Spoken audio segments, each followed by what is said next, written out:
programs in the country is through public-private partnerships. And so we cannot, as leaders, be the ones scaring away investors. So I think he should be given a timeline within which to confirm that information to the public through the official channels, not by his own rumor mongering and statements. Pass on your documents to the clerk for the Speaker to look at. Majority Leader. Thank you, Honorable Speaker. First, I had wanted the Honorable Mureu to table, because he said he is tabling something. He should, as a matter of fact, table the documents but not show us WhatsApp messages. Because now what Honorable Speaker is referring are things I can see him just Googling from his phone. Honorable Speaker, you know, we cannot always treat this House as if we are... Majority Leader. Honorable Mureu, you said, as a matter of fact, that you have papers. That he can table. But yes, I can see you walking to the clerk with your phone. So which papers do you have to table? Because even what is on your phone can be printed and be... Thank you, Mr. Speaker. I think electronic documents, we are at the age of information. And the only, Mr. Speaker, what I just need to do is to have it printed and give it to the clerk. That is exactly However, Mr. what Speaker, I have said. Yes, I have it over here. They have the report, Mr. Speaker. But, Mr. Speaker, I think it's important also, as you talk about the benefits of PPP, transparency is most important. This issue... Order, Honorable Mureu, you are now making a speech. I just told you, if you have documents, as you said you do have, if you have them electronically, go to the table office, print them, and table them for any member to look at. Yes, and it will not be at your cost at all. It's at the cost of Parliament. Yes. Majority Leader. Thank you, Honorable Speaker. And therefore, Honorable Speaker, beg that we either redact from the Hansard, because, Honorable Speaker, what the Honorable Mureu had said that he has documents that he can table, because clearly he had no documents to table. Honorable Speaker, I was just telling Honorable Mureu here, no, it's different when you are discussing matters at Kirwara Market from the House. The House, you have to come and debate with facts, not the way we debate in our market. Because what we tend to do many a times are to make political statements for the gallery. Because we know we are on national TV, we want to be quoted in the evening news that you have evidence, but you have not tabled any evidence, and therefore must be on the Hansard and in the records of this House that the Honorable Mureu has tabled no evidence of either ADANI being debarred from doing business in Australia and all the other countries he named. But Honorable Speaker, to the Cabinet Secretary, and I had wished that's what Honorable Mureu would dwell on, because the questions in the minds of Kenyans is that ADANI Group was said to have initiated a privately initiated PPP proposal. We would want to know, and Kenyans would want to know, are there other investors from any other part of the world that may have had other proposals that the Kenya Airports Authority was considering together with that of ADANI? Because the questions Kenyans have been asking is whether there has been transparency, whether there has been openness in the manner in which the Kenya Airports Authority and the concerned ministry has dealt with this question of ADANI. And I had hoped that the Honorable Mureu would take the Cabinet Secretary to task to explain to Kenyans what measures they took to inform Kenyans whether there have been other prior proposals from other countries, from other airline management companies, from any other part of the world. Ask your question. Honorable Speaker, therefore, I would want to see here whether the Cabinet Secretary can tell us, have there been other proposals that were being considered together with this one for ADANI? Because what we have heard in the media is what probably you hear many people quote. But we would want to hear from you, are there other proposals that you have considered? And this ADANI one that you tell us now is in court. How far had it gone in terms of your engagements with ADANI?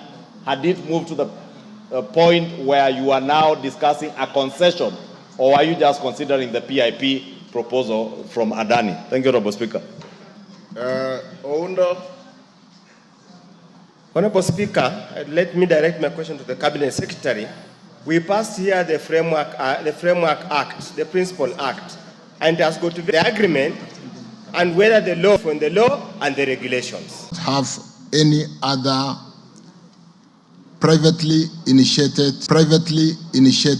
proposal in respect to concessioning of JKIA. Honorable members, to run through a PIP, you will need to have done a feasibility study, and it is a serious submission. It is not a piece of letter. So when you submit a privately initiated proposal, it is a very well done piece of work, having looked at the whole scope of the proposal and what needs to be done. So with respect to that, honorable members, we do not have any other privately initiated proposal by any concessionaire in respect to Jomo Kenyatta International Airport concessioning, or even under PPP, we don't. With respect to Oundo's question, Mheshimiwa Oundo, the PPP, like I said, is not, the process is articulated from the time when you submit. It goes through the due process in line with the PPP Act, which includes PPP approval by the PPP committee, project development phase and feasibility study, the evaluation process of the feasibility study report, the PPP committee approval of the feasibility study, the procurement of a technical assistant, and PPP committee consideration and approval of the negotiated outcome. And at the time when we got the court, when it went to court, we were at the time drafting and negotiating a concession agreement, looking at some of the technical issues like the return on equity, the debt equity ratio, the value for money, and so on and so forth. So that is where we were. But like I said, we had also gone through the due process, and we were about to finalize the public engagement. So, honorable members, that is when we got the orders, and like I did indicate, we are using this time to ensure that we communicate and we do provide information to Kenyans. Thank you. Thank you. Yes, Basil. Thank you, Speaker. My supplementary is actually tied to what Oundo asked. Can the CS tell us whether JKI was operating at a loss for it to be considered for privatization?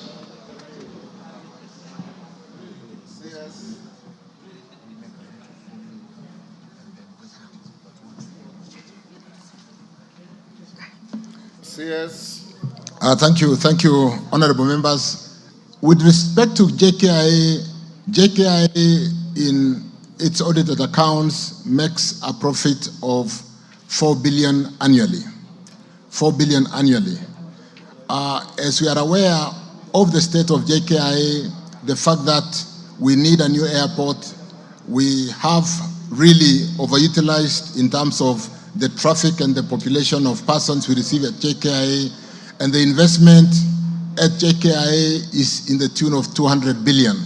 So when you're talking about an investment, Speaker, honorable members, of 200 billion, and your bottom line is 4 billion, and the fiscal headroom for an asset which is 100% owned by government requires that kind of investment, the only route to go is the PPP route, where we bring in foreign investment through PPP. Thank you.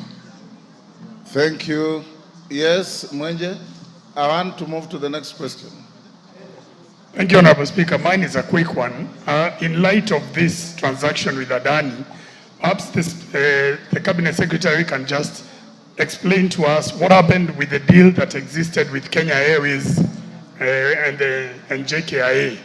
which we got the feeling that it was dying, but we've never gotten a comprehensive report on what happened with that specific transaction. Thank you, Honorable Speaker. Yes, Minister. Let me just very quickly, Speaker, honorable members, that remind the House that that bill was withdrawn by this House. Thank you. Thank you. We'll go to the next question. Honorable Mureu, these papers have got no authentication. There is no indication where they're coming from. And for now, I'll disallow them. If you find a way to have them authenticated as to their source, their content, their veracity, and their accuracy, then we'll deal with it. Next question, Mark Mwenje. Yes, Honorable Kaluma. Point of order, Speaker. Honorable Speaker, the Honorable Muriu has made a very serious claim against an investor seeking opportunity to invest in the country in our constrained economy. And Honorable Speaker, is not a light matter. Under Standing Order number 91, if you cannot duly substantiate the claims you make, then that claim, number one, must be expunged from the records. But number two, Honorable Speaker, the maker of that unsubstantiated statement must withdraw and apologize. Honorable Speaker, I'm saying this because I have information that while Honorable Muriu Mungai is saying this ADANI company cannot engage in any investment in this country, as we speak, this company is engaged in very big infrastructural projects, including in New South Wales, Australia. Mega projects, mega and bigger than this one here. Honorable Speaker, we cannot have a situation where we as leaders of a country operating in this difficult economic environment come, throwing rumors there about entities which should be investing in our country. And that is the platform of public-private partnerships. The idea that we don't have our own money to do everything in terms of development we want to do.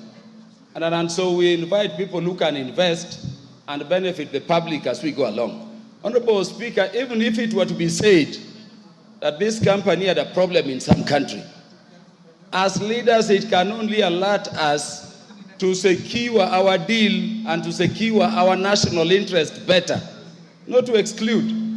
So this rumor mongering, Honorable Speaker, I wanted to request you that having been confirmed, and it is very unfortunate, Honorable Speaker, that Honorable Muriu, who is a prominent lawyer, senior lawyer, can come before this August House with newspaper cuttings whose motive you never know. From Wamunyoro, I don't know which I don't know what Wamunyoro is. Yeah. So Honorable Speaker, could it be expunged from record because it has a company I have already which we would directed rather that deal with. the documents as they are, and from advice from the table clerk, they are inadmissible. We go to the next question, and Murray, I've told you what to do if you want to be believed. Mark Mwenje. Thank you, Honorable Speaker. Before I ask my question, Honorable I'll Speaker. move to the next question. On the same issue? Okay.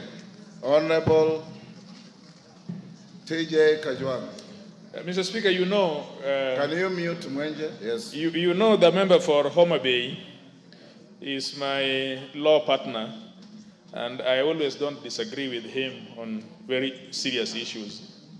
But as a ranking member, as I am, and I heard that from the Deputy Speaker, is it in order that members of this House should talk down other members on issues which are substantial, which are being spoken both outside and inside, to refer that members are rumor mongering?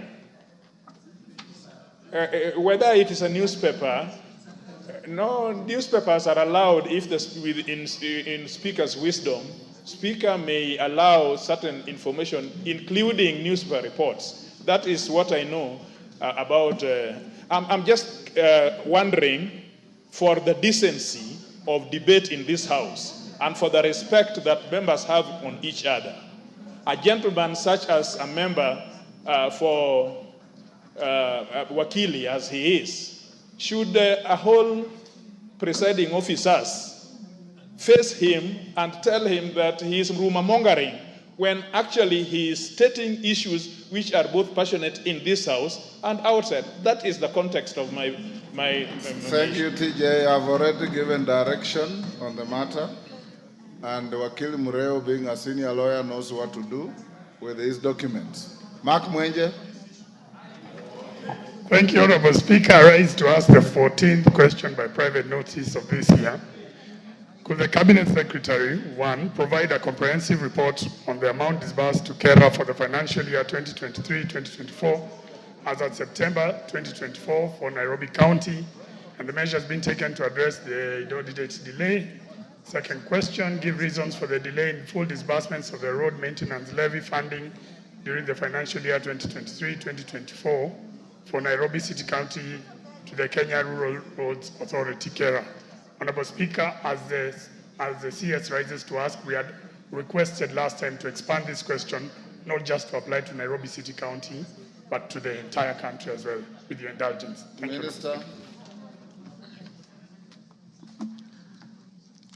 Honorable Speaker, allow me not to repeat the question, but to respond that Kenya Rural Roads Authority, KERA, received a total of 42,101,040 Kenya shillings per constituency, countrywide, under the 22% RMLF.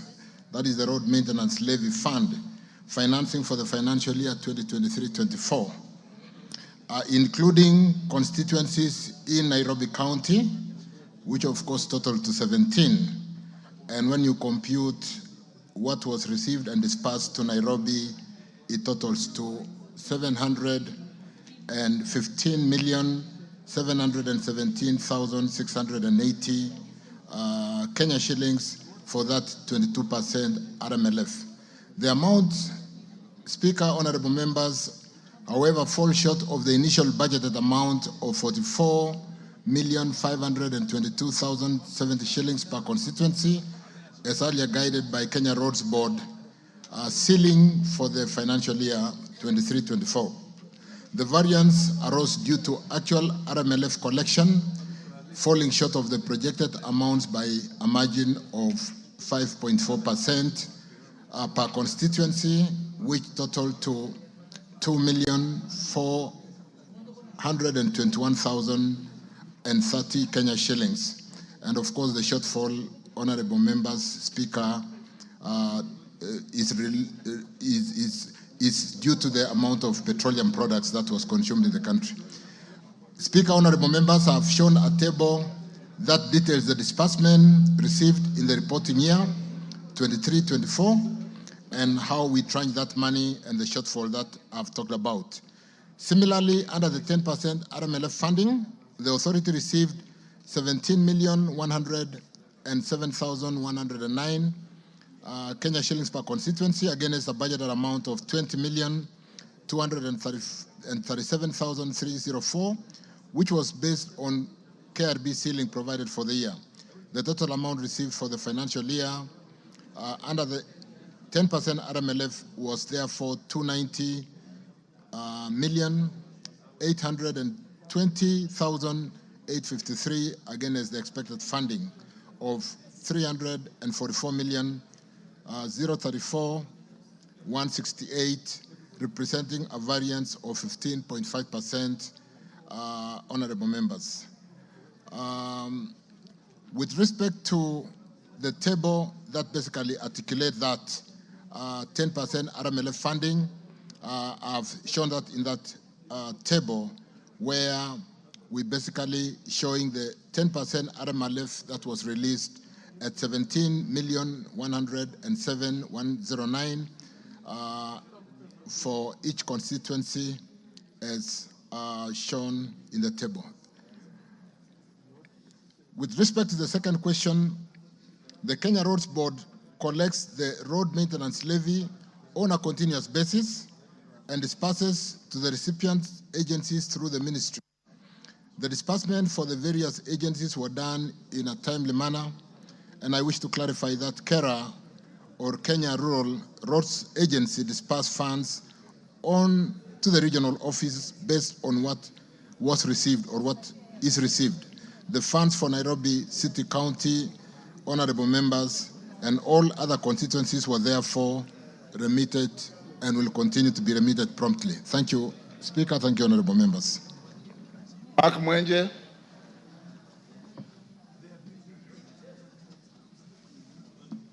Thank you, Honorable Speaker, and I thank the Cabinet Secretary for his response. Honorable Speaker, my follow-up is basically that these amounts for KERA have consistently been reducing. The fact that our committees went to the ground and budgeted even for these savings that were going to occur. Honorable Speaker, then how can the Cabinet Secretary guarantee that this will not repeat itself in the subsequent financial years, especially considering that the reduction that occurred and the notice that came out gravely affected projects that were going, contracts who had already committed to certain projects, and that means they are incomplete works that will remain as a result of the reduction of funds caused by the revised ceilings. Thank you, Honorable Speaker.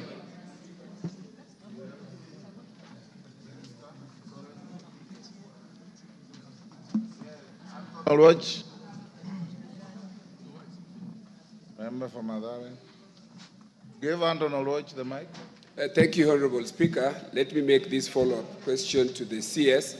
What is the legal mechanism by which a ceiling which has already been committed to constituencies, work plans already done, and already some activities and advertisements being undertaken?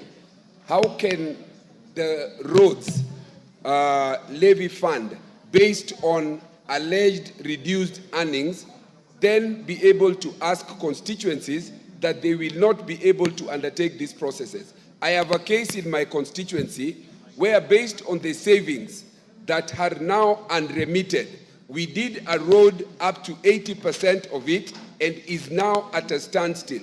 Is there a legal mechanism by which you can be able to fall back and say that these were your ceilings, but we have now not collected enough? I think the minister should be able to come clean to avoid putting constituencies in roads that are being done to a certain extent and now will be left undone as white elephants. Thank you. Dr. Mutunga. Minister will take. Thank you, Honorable Speaker. Honorable Speaker, my supplementary question is around the same money committed to pay for contracts that had already been issued. Honorable Speaker, I have a case in my constituency where a road was estimated to be done at around 4 million, and only 3 million was available. Then I go back to the apportionment of the money and the decisions made when the reductions were done. Did the ministry not take into account that committed money is already incurring a debt and therefore make provisions for this even as the reductions were to go on? Was that taken into account, Honorable Speaker? Thank you. Owundo. Speaker, I think this issue of the 22% and 10% is now becoming a thorn in the flesh. Honorable Speaker, once the works are complete, assuming the entire disbursement was made, once the works are complete, there is what we call savings. Honorable Speaker, and I want to ask the CS to clarify, up to now, the so-called savings have not been remitted to the regional offices to enable us enable the CRC, that's the Constitutional Roads Committee, to undertake the other remaining works on the various roads. When is the savings going to be remitted to the regional offices to enable them complete the ongoing roads? Yes, Nyenze. Let's take one more from Edith, then you answer. We got the next question. Thank you, Mr. Speaker, sir. Mine is a question, a supplementary question on Kera roads again. There was an advertisement which was done on the 22 and also 10% roads, I think about 2 weeks ago. Then after that, it was withdrawn. They say they have suspended that advertisement. And the advertisement which had gone out actually did not have the names of the constituencies. They did not even give us, as the members of parliament, the amount allocated. And in some instances, you are having a road which is touching on 2 constituencies. So you can't tell this belongs to my constituency or to the neighboring constituency. So my question is, why was this advert suspended? Thank you. Yes, ma'am.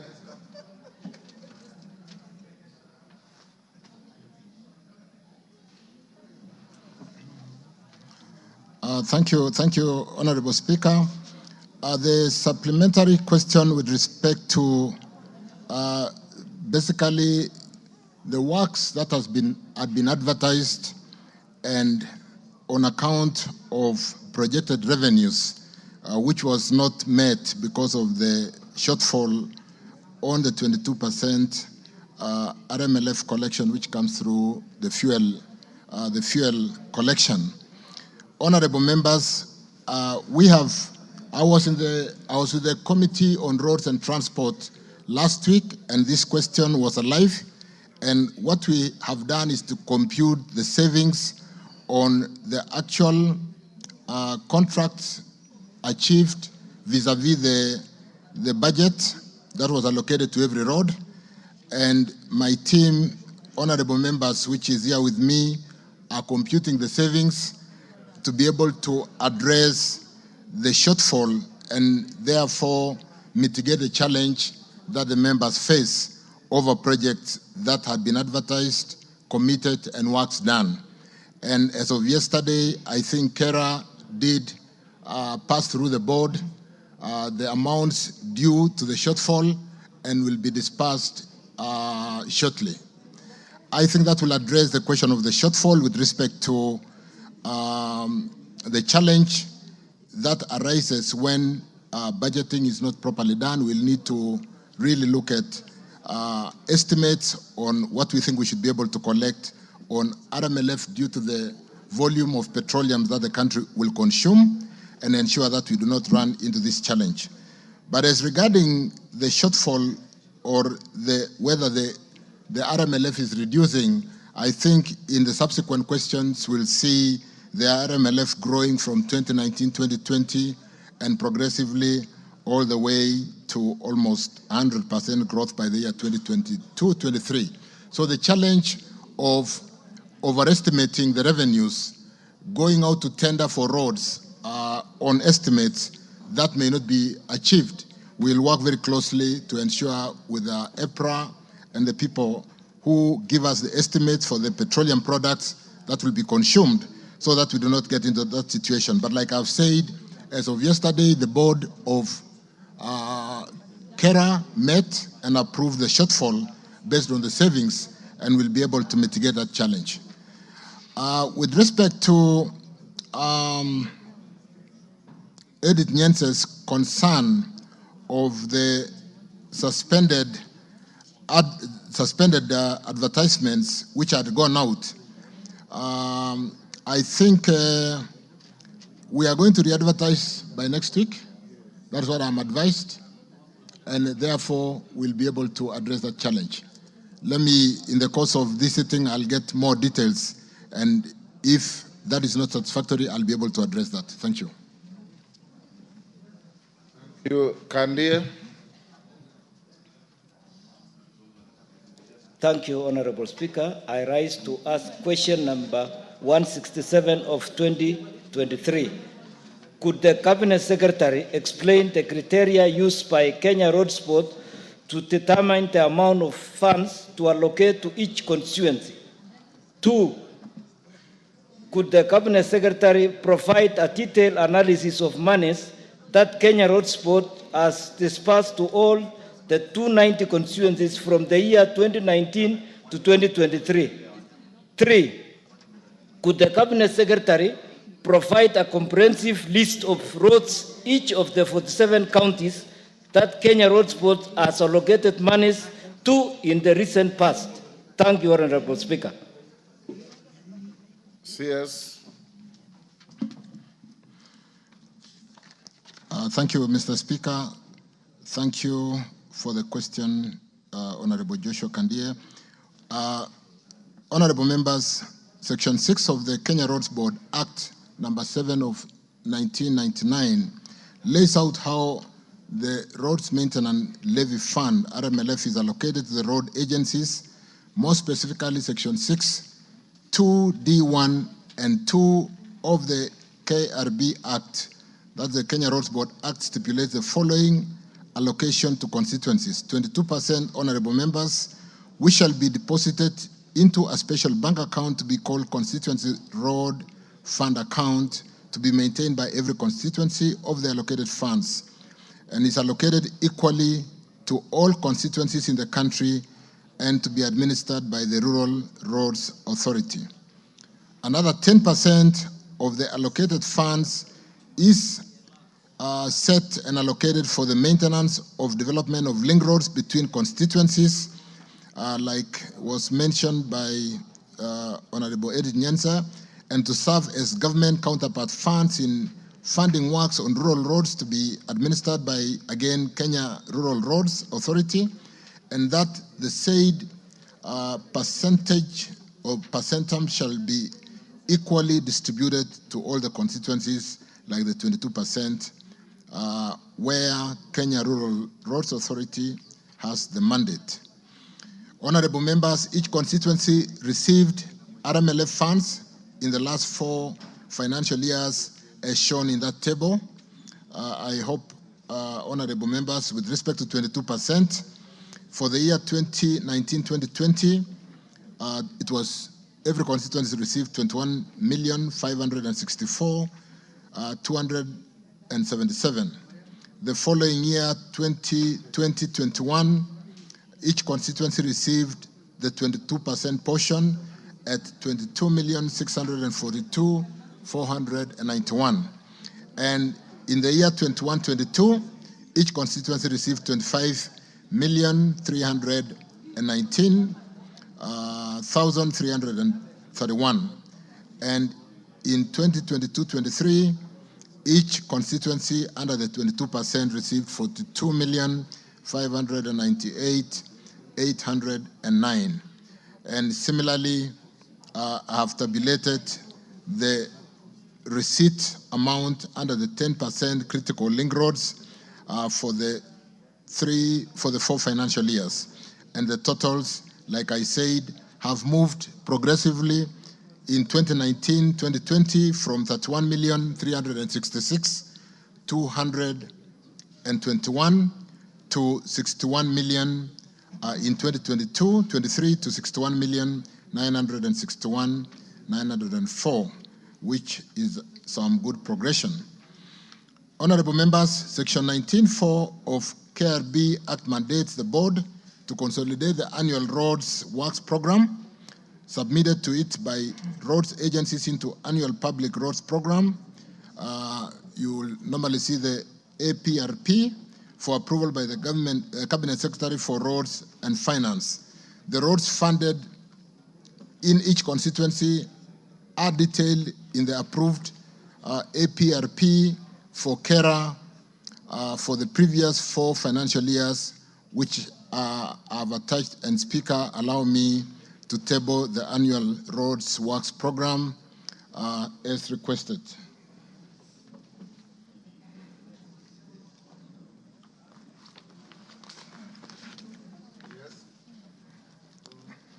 This is the annual roads program, both from the year 2021-22, 2019-2020, 2020-2021, 21-22, and 22-23, with all the annual work programs. Thank you.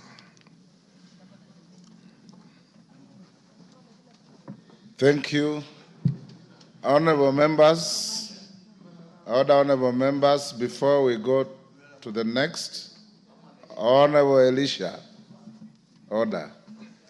Honorable members, allow me to acknowledge in the Speaker's gallery two very distinguished ladies from the East African region. The Speaker of the Parliament of Uganda, the Honorable Anita Among, otherwise known as Triple A, and the Honorable Speaker of the Parliament of the United Republic of Tanzania, Dr. Julia Acton, who is also the President of the IPU. The two speakers and speakers from other East African community states, Rwanda, Burundi, Republic of South Sudan, Somalia, and DRC are in Kenya attending a meeting of the Bureau of the Speakers of the East African Community, chaired by yours truly. And we have had a wonderful meeting this morning.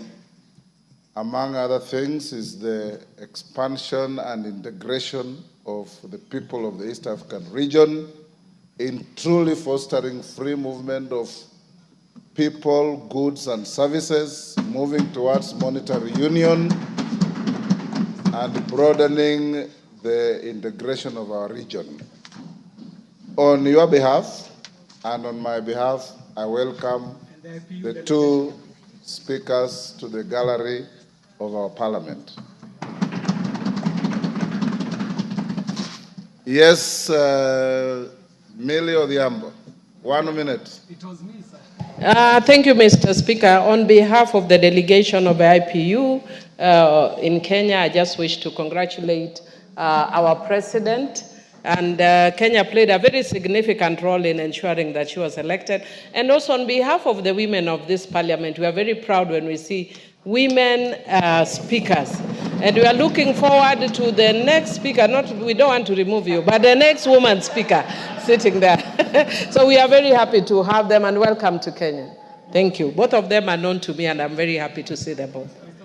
They are women, all right, but they are speakers out of their competence, beyond the agenda.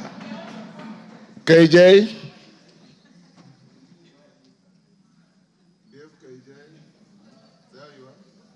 Honorable Speaker, I want to thank you for this opportunity.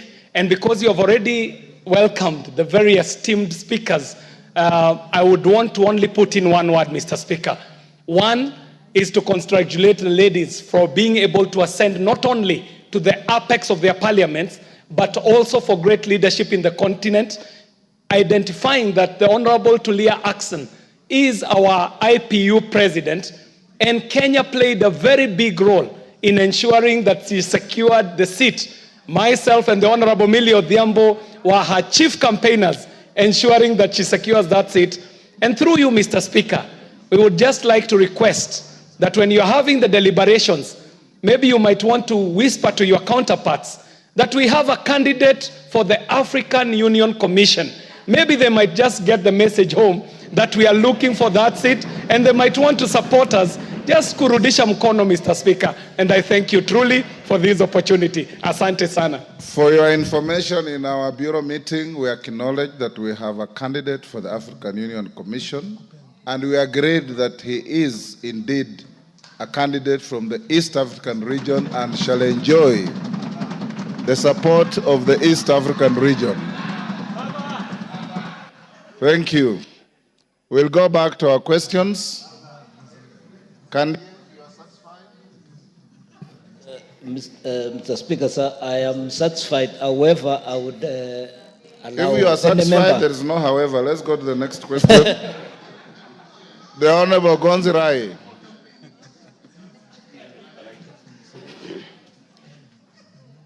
Mr. Speaker, I rise to ask question number 178/2023 and says, could the Cabinet Secretary explain why Kenya National Highway Authority, KENA, issued demolition notices against the Mackinnon Road Trading Center buildings approved by the Kwale County government in 2020 and constructed away from the Mombasa-Nairobi highway into brackets A109 road reserve as clearly depicted on the approved map of the highway.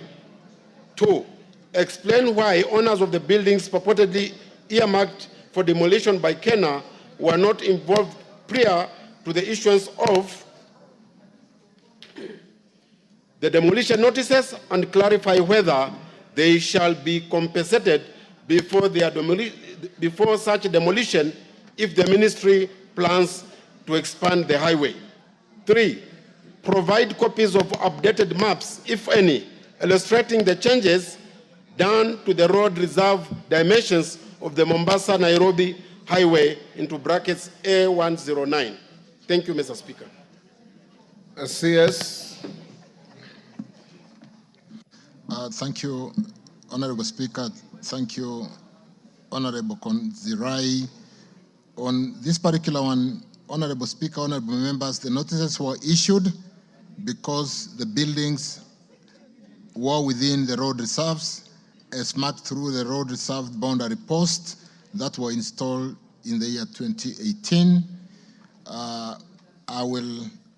have got prepared an annexure, an appendix 2, which, like the Honorable Member Konzirai did request, which will show that we did indeed mark the road reserve area, and we have a document that I will table to basically confirm that.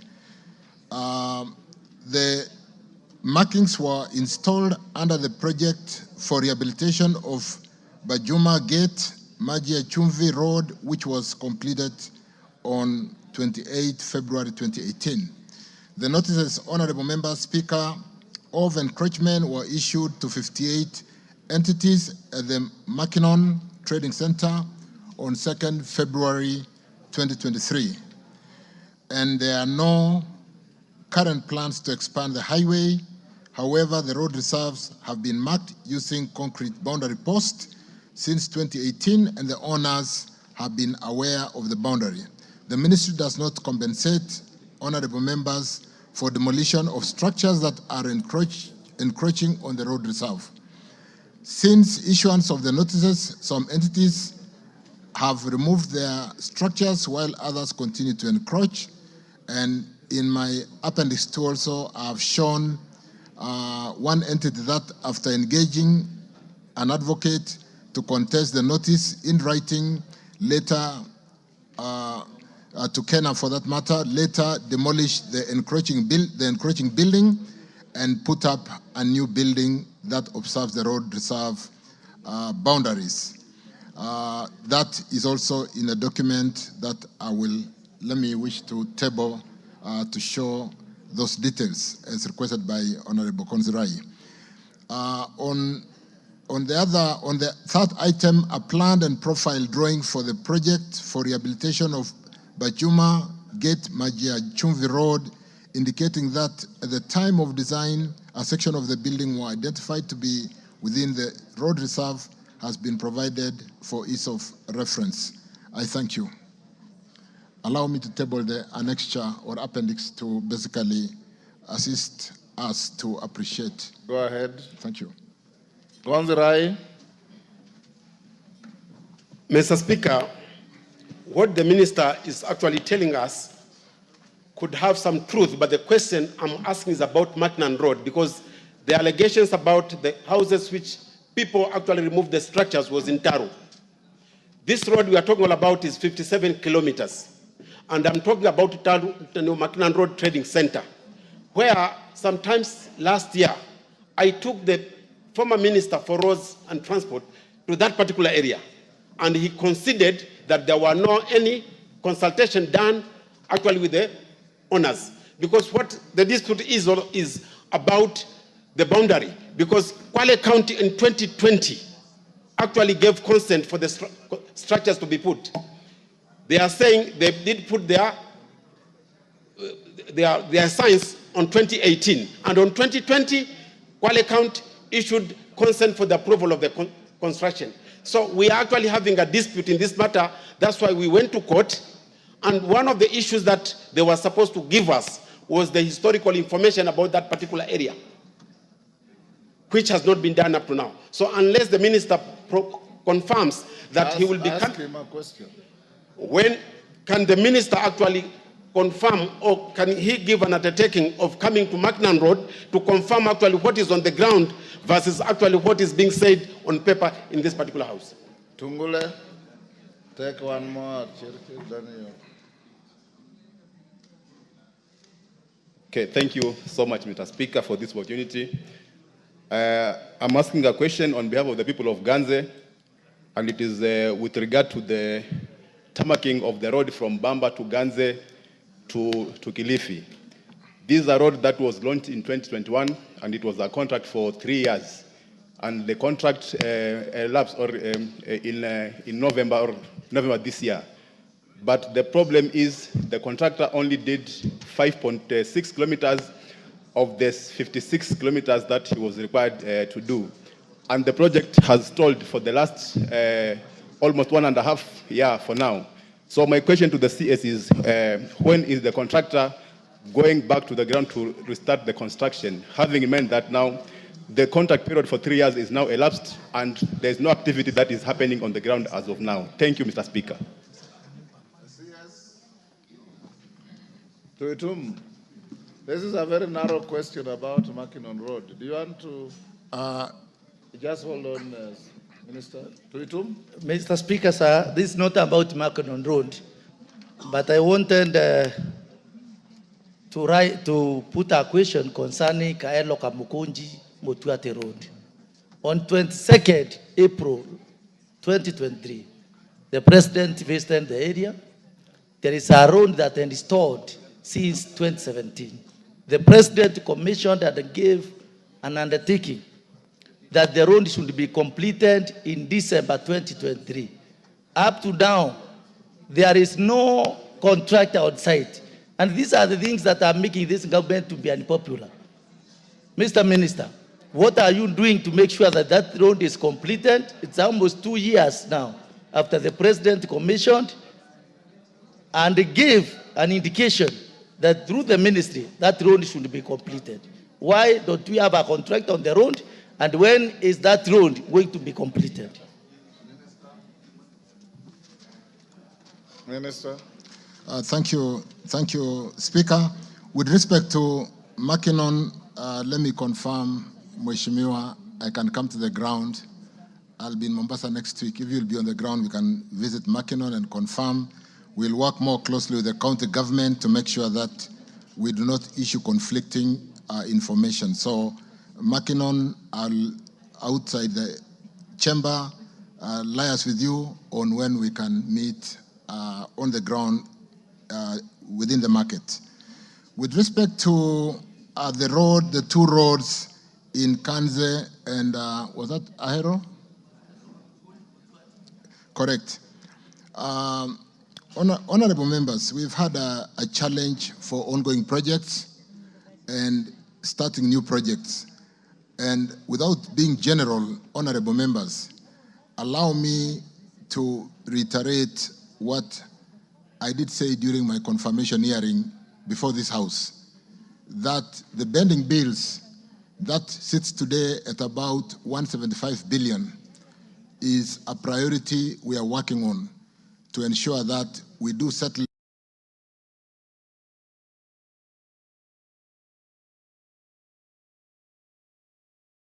this House for supporting us to raise the 7 shillings under the road main RMLF, which we are quite advanced in the process of securitization, and that will allow us to get all contractors back to work. I do know that in the many questions that will follow, the concern on contractors vacating works and abandoning sites is something of concern. And therefore, even as we work on the pending bills and getting back the contractors back to work in a very short while, I want to confirm that we also have to be very vigilant on how we bring in new projects. Because it's one thing to start a project and 10 years down the line, we are unable to pay for bills. Honorable members, we will work together more closely in really ensuring that the budgets, appropriation, and the printed estimates that you do give us do address some of those directives that are given by leadership, so that together we can ensure that we develop this country, and more importantly, equitably. So let me confirm, honorable members, particularly with respect to those roads, that we can look at, let me look at the current, because there were supplementary questions, let me look at the printed estimate and see the provisioning of, on the printed estimate, how they have been covered. But even if they have not been covered, I would like to sit down with the two honorable members and look at those two particular roads. In light of the fact that there were directives from leadership, we should be able to see and find a way on how to accommodate. Thank you. Question 013 of 2024, Ojambo Undo. Thank you, Honorable Speaker. Allow me, I beg to ask the following question to the Cabinet Secretary for Roads and Transport. Could the Cabinet Secretary, number one, provide the status of the Matayos Ganjela Nahasiko Nangina Road that was tendered under 10,000 kilometers low-volume sealed roads and was reported to be under procurement, adjudication, professional opinion as at the commencement of the financial year 2017-2018. Number two, provide an update on the proposed Lake Victoria Ring Road project, and particularly the implementation of the Gazette Notice number 2056 of 25th February 2022. Thank you, Honorable Speaker. The Waziri. Thank you, Speaker. Thank you, honorable members. Again, the question from Honorable Dr. Oundo with respect to this road in Funyula, Matayos. Let me state as follows, honorable members, that the Matayos, Kanjala, Nakashiko, Nangina Road was among the roads tendered in the financial year 2017-2018 under the low-volume seal roads program. However, the road failed to attract bidders at that time, and the ministry through KERA was consequently unable to proceed with the proposed works. The road failed to receive budgetary allocation subsequently in the subsequent years to date. However, routine maintenance on the road to ensure it remain motorable is undertaken. The government is currently prioritizing completion of ongoing and incomplete projects, like I said in my previous statement, and settling of the significant pending bills to contractors from certified road works countrywide. And as a result, honorable members, the ministry shall prioritize the construction of this important road once the foregoing is achieved and funding is made available for its construction, following which the road shall be tendered afresh. But let me also just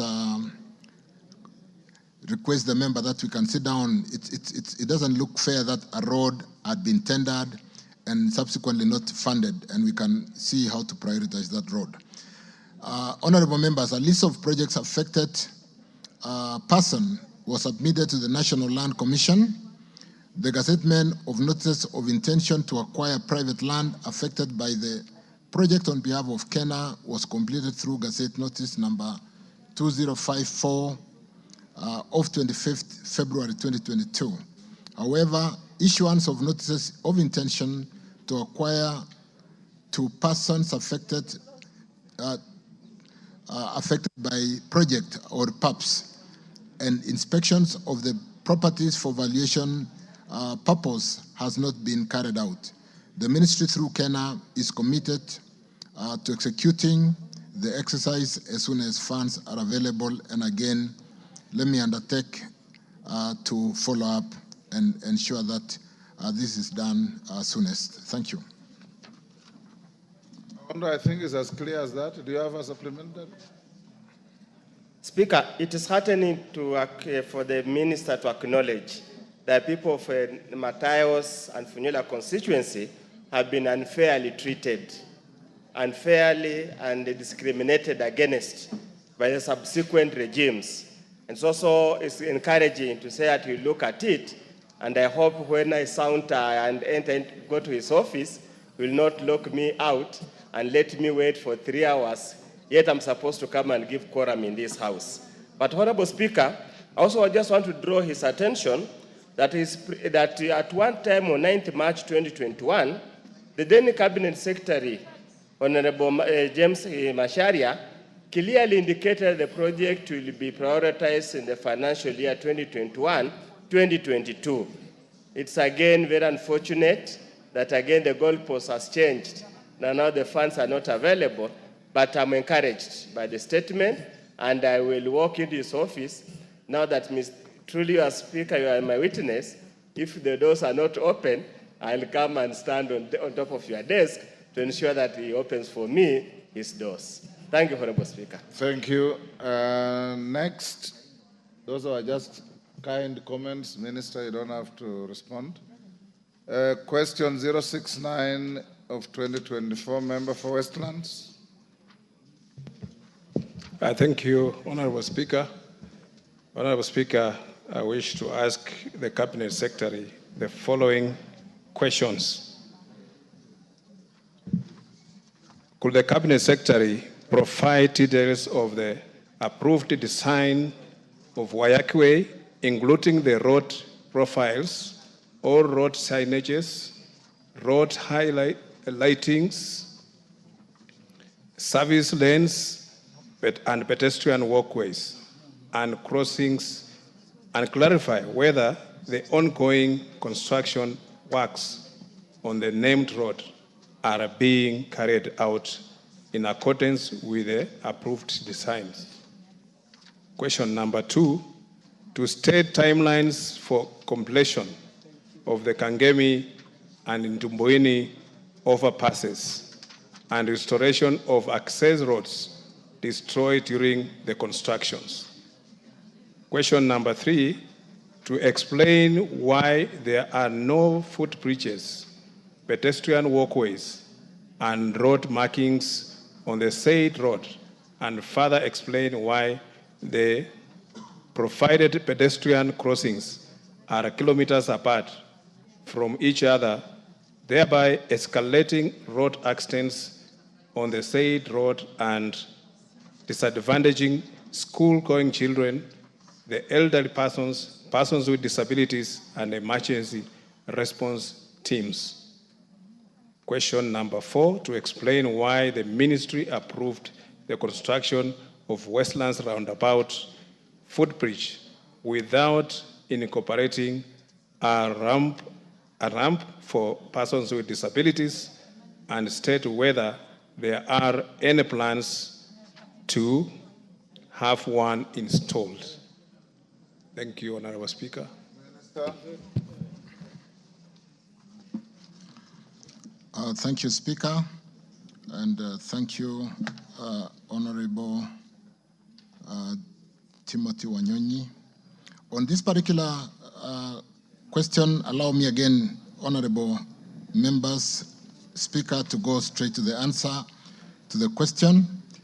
And let me state that, Honorable Speaker, the design details for James Kishuru Rironi A8 Rehabilitation and Capacity Enhancement Project, Wayakwe, are, as indicated in my response, design details for James Kishuru Rironi Road, which is tabulated main road, kilometer 3, 3 lanes, 25.346 kilometers roadworks program, and we have executed that works, and there is no outstanding works on that particular section. On the second area, which is the lanes on both sides, right and left-hand side, the 38 kilometers program, we have only executed and worked on 6.384 kilometers, and there is outstanding 31.616 kilometers. That is works outstanding at about 83%, still quite significant. On the collector road, or the feeder road, which is 21.2 kilometer, we have finished works on 11.28 kilometers, and we have 9.92 kilometers to go, some 46% of works outstanding. On the interchange, slip roads and ramps, where the number of kilometers is 20.86 kilometers, we have basically scratched the ground only with 0.2 kilometers, and we have 20 kilometers to go, 99% outstanding. On Gitaru Falls Clover interchange, which is 5.594 kilometers, honorable members, we have done 1.953 kilometers, and there is 3.637 kilometers to go, which is 65%. On the NMT footpath, this is the non-motorized traffic lane, or the walkways, to ensure that we are pedestrian friendly, which is 50 kilometers, 50.69 kilometers. We have not started. On access to government facilities, Nairobi School and Kefri, we have also not started. We have some 4.3 kilometers to go to do in that section. As regarding the structures, which include the bridges, the vernacular underpass, pedestrian underpass, pedestrian footbridges, retainer wall, and all the other structures, let me say as follows.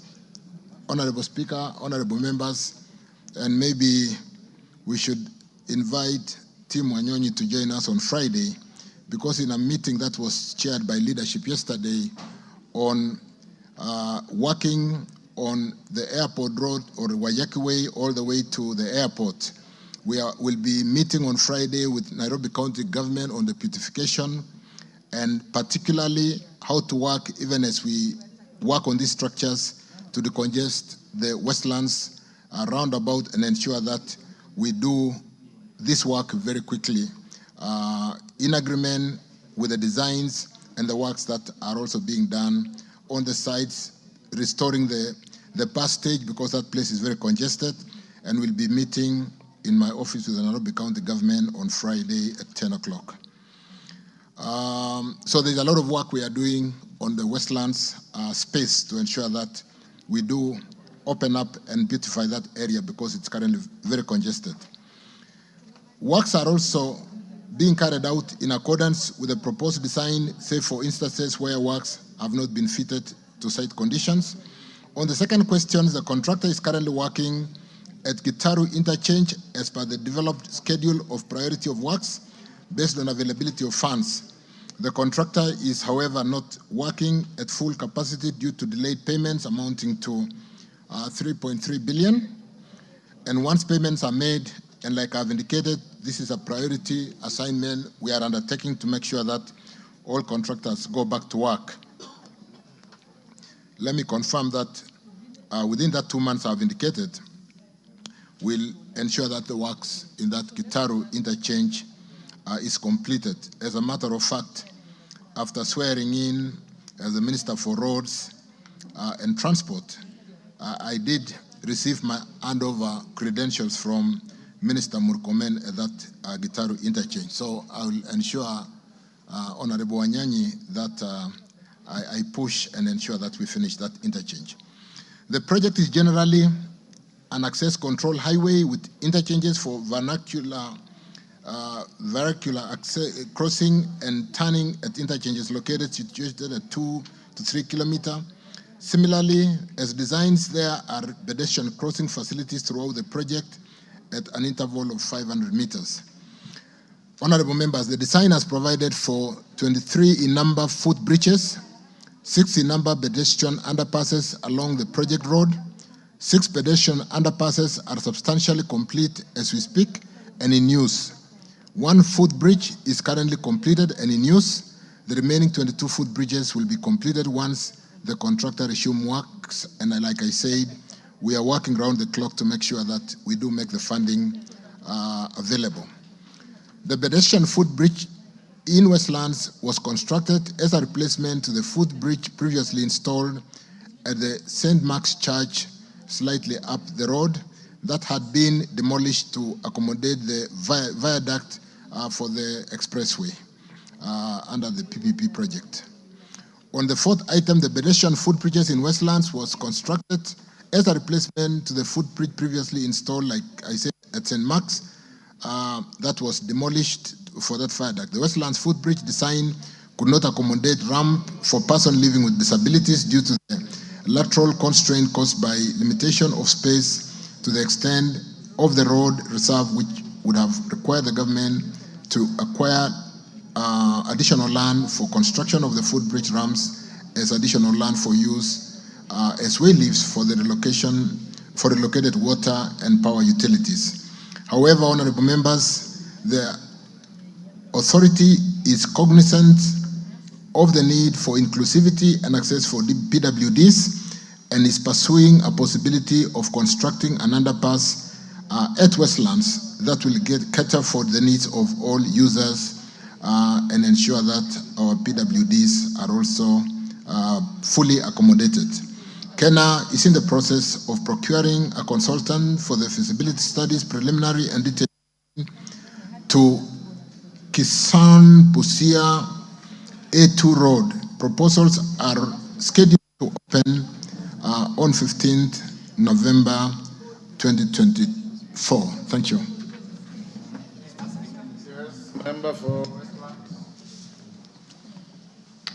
Thank you, Honorable Speaker, for the Minister providing the answer, although I could hardly hear him from where I sit.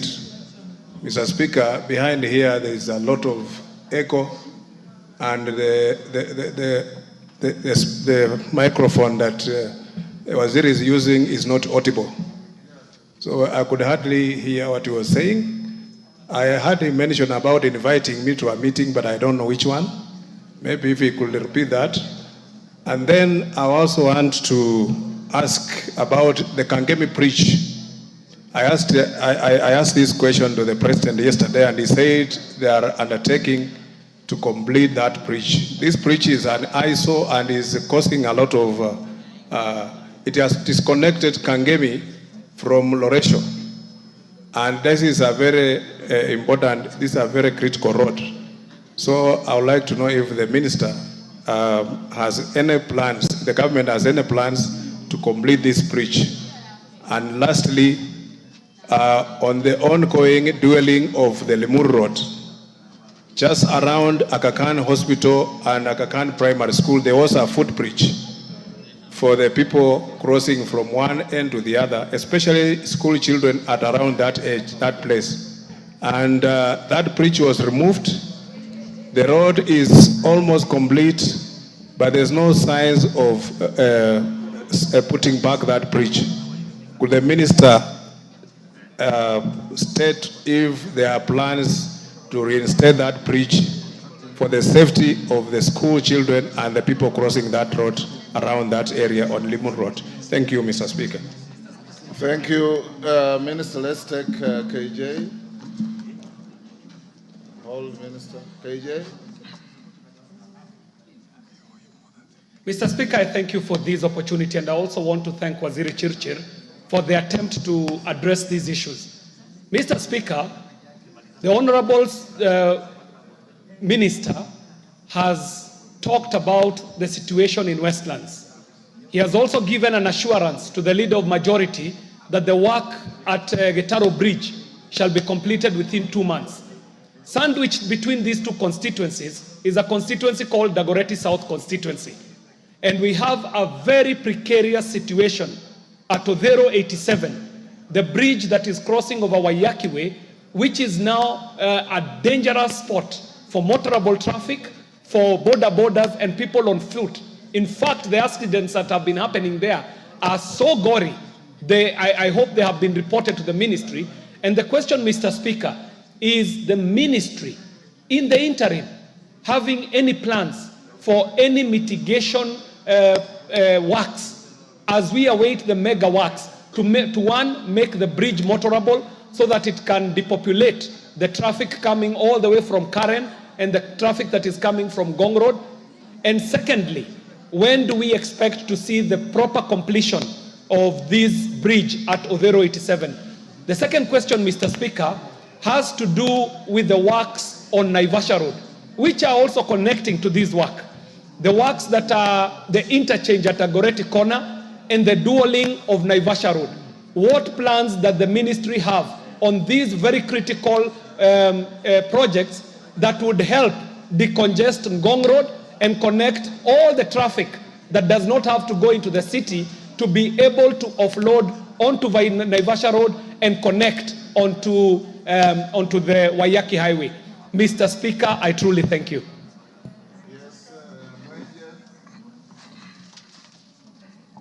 Thank you, Honorable Speaker. I wish to ride on just, in addition to what the Honorable Member for Westlands has said. Honorable Speaker, there is a road, Outer Ring Road, which has now become one of the most dangerous roads for pedestrians who are crossing. And also there's Kangundo Road, the Honorable Speaker, that is undergoing expansion. And you have Mama Lucy Hospital that is on one side, but you have people and children crossing from the other side. So, Honorable Speaker, my question is, what measures would the ministry be willing to undertake to mitigate before they do the footbridges, especially on Kangundo Road? And if they would consider using PBC contracts and put traffic marshals who can help get these sick people who are crossing into Mama Lucy, get some of the children who are crossing to the other side. And for Outer Ring Road, Honorable Speaker, while the footbridges are there, the lighting is the issue. So you have vandals who actually come and intentionally vandalize those lights. But we've tried to engage Kura and the ministry to tell them we have to come up with innovative ways of lighting these bridges and also still using PBC to put some security on those footbridges so that people can stop crossing on the road at night and end up getting hit. Thank you, Honorable Speaker. Are you able to hear the minister now? Thank you. I did indicate, Honorable Speaker, Honorable members, that with respect to Westlands roundabout and the congestion that we all see with the matatus and the kind of challenge with the road works which is uncompleted, there is so much that we are doing. I did indicate, Honorable Chair, members, that the leadership did call us for a meeting yesterday with the county government, and we will be having on Friday to not only look at how to quickly finish the works that have been planned. And I do know that you did ask for drawings. We have very well articulated drawings on what we want to do. We need to harmonize with Nairobi County Government on Friday and see how to quickly decongest that place, including the beautification and even putting grown trees that we are going to transplant to make sure that we restore Westlands as it were. So I did indicate, Chair, that if Honorable Tim Wanyonyi is available on Friday at 10 o'clock, you can come over for a cup of tea in my office and we'll transact the business of the Westlands roundabout and that particular area all the way to the Kangemi Bridge challenge, where we currently need to pay some approximately 200 million on that particular project.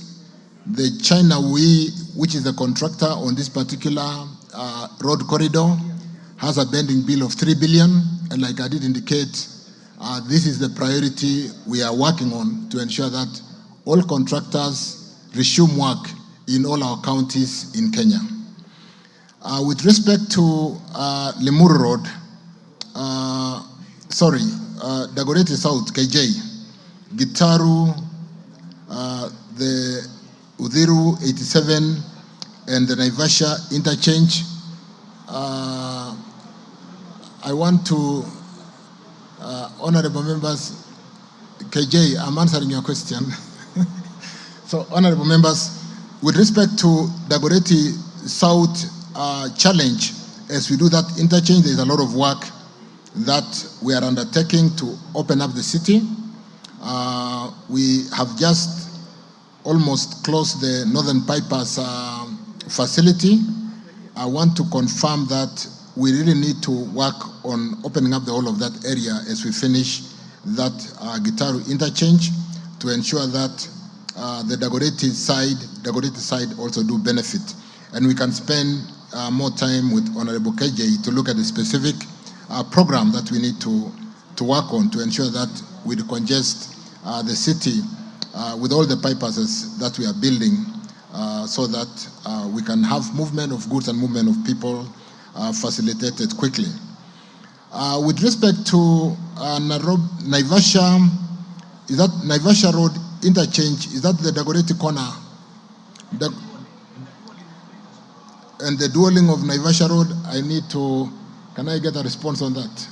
While I address the Mwenje question, Honorable Mwenje on Outer Ring, where with the Mama Lucy Hospital, I do agree with Mheshimiwa. Let us work on lighting, and that is not a big ask to work on lighting, to work on marshalling of traffic, and to improve how people access the hospital across that wide corridor. We should be able to pay attention to that, and I'm here with my team. We will work on that, and I undertake to basically reach out to Mheshimiwa Mwenje and address that. Thank you, honorable members. Thank you, Honorable Maluli Njendi. Maluli Njendi, question deferred. Stephen Mogaka.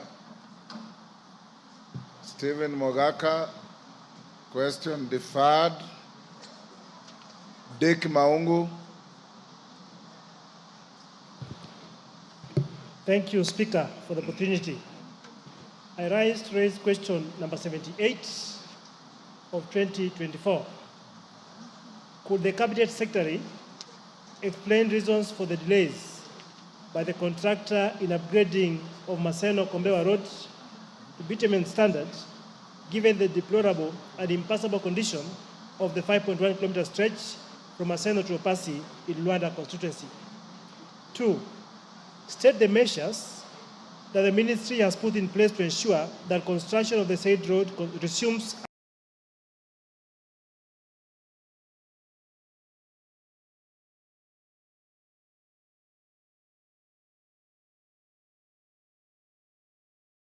as soon as possible and further state completion. Thank you.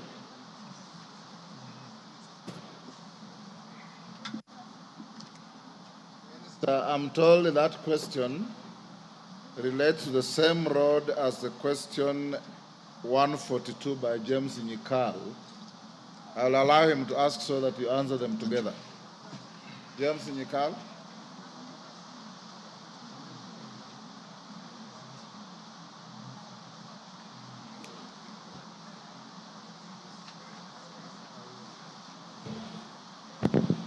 Thank you, Mr. Speaker. I'd like to ask question number 142 to the Honorable Minister to state the reason for the delay in completion of construction works for upgrading to bitumen standard of Maseno Kombewa Wangarot Road, RWC 119, since its commencement way back in 2016. And 2, Mr. Kandaminja state when the Minister of Roads and Transport intends to commence works on the said road as it has stalled and when it is expected to be completed. Mr. Speaker, this is the same road that at one end, on honorable members, it has stalled, and then at the other end, in my constituency, it has stalled. Thank you, Mr. Speaker. Thank you, Speaker, for guiding that question number 78 and 142.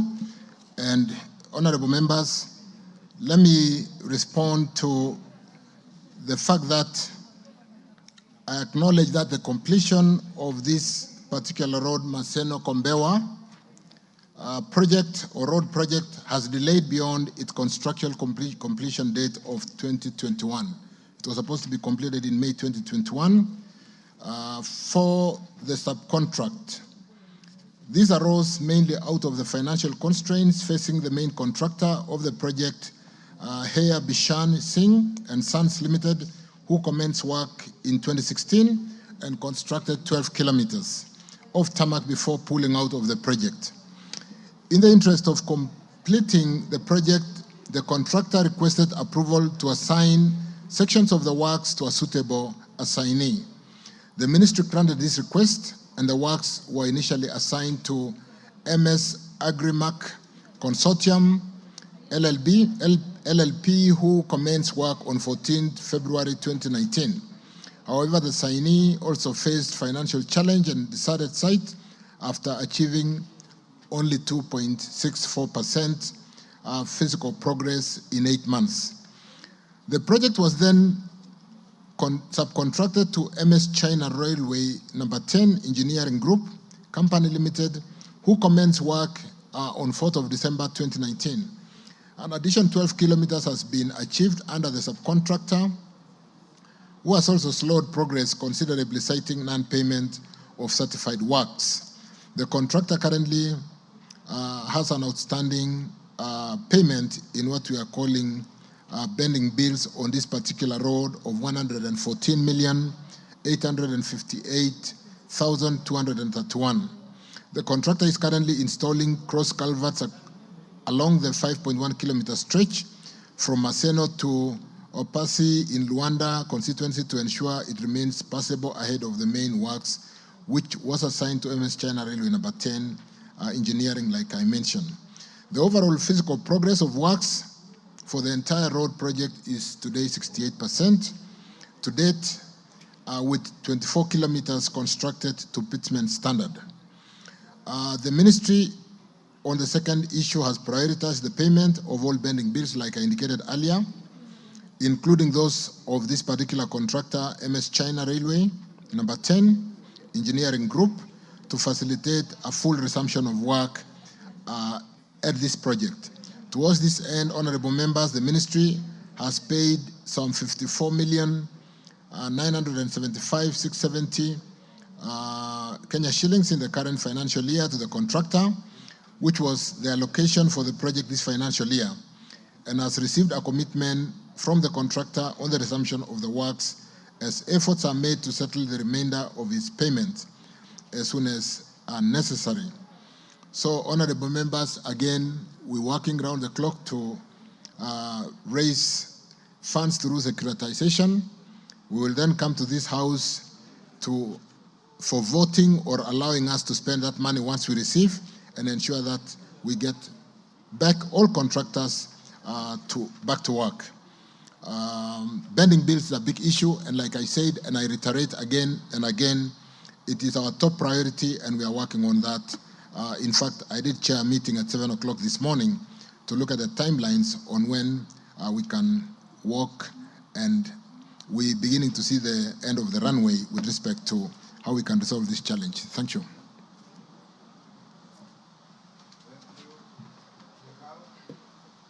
Maungo, then Nyikal.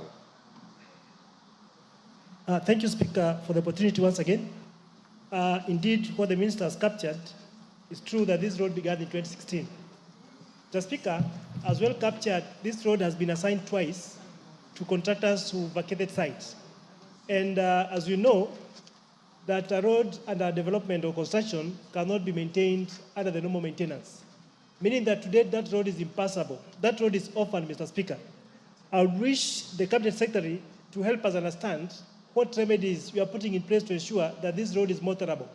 As we speak today, it is true that China, the contractor was back some 2 weeks ago to put the pipes, the culverts. But the road is impassable and cannot be accessed. Mr. Speaker, that road that we're talking about touches Luanda constituency, goes through Seme, all the way to Rarieda. It is a very important corridor for the people of Luanda and the Western Circuit.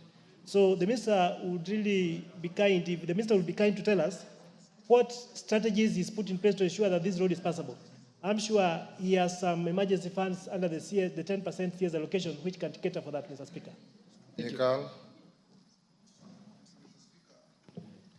As the honorable member said, my colleague has said, this road, 2016 up to now, has been assigned 3 times. First of all, it was a higher Bisansi, then Agrimax, and now China Railways. And Mr. Speaker, although the Honorable Minister is saying 54 million has been paid, the information I have, because I'm following this lady, the contractor actually says even with that, it's not going back on site, particularly on the final bit towards Kalandini, 5 kilometers. In fact, Higher Bisansing kind of stuck on the first bit, which is a honorable member side, and is actually doing those culverts. And Mr. Speaker, if you look at the kind of work, last 2 months ago, I actually lost my temper. If you look at they're using some equipment that are being pulled by hand so that they can do the road. So I think, Honorable Minister, I think you need to actually take more keen. This road actually connects through Luanda Kutieno all the way to Mbita and actually all the way to Sori. So it's actually a very major road and it's stuck on this side. So can we really know, this 54 million was paid. Is this China Railways really going back to work? And is Higher Bisan Singh really able to complete the Maseno site? Yes, thank you.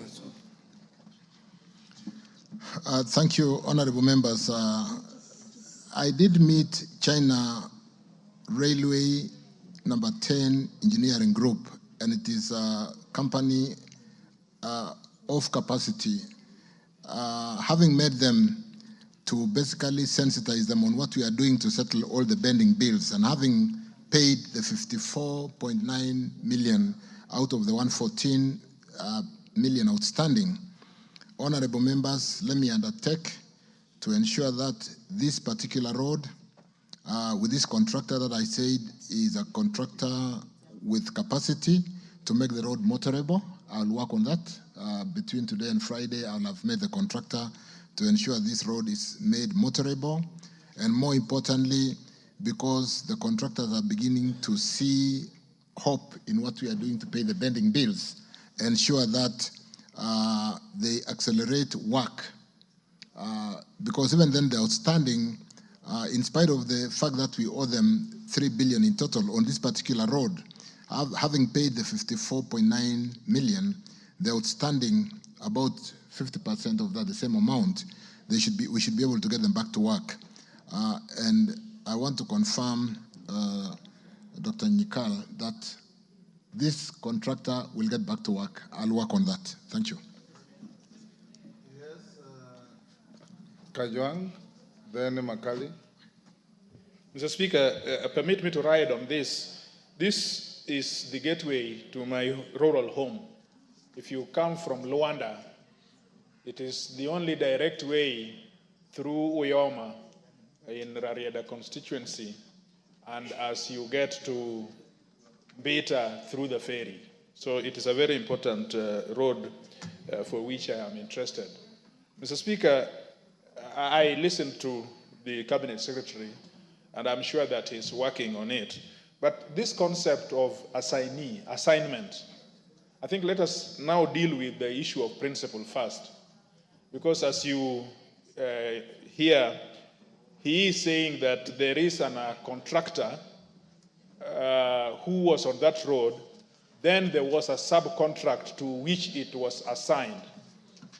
We have had problems with this concept of assignment.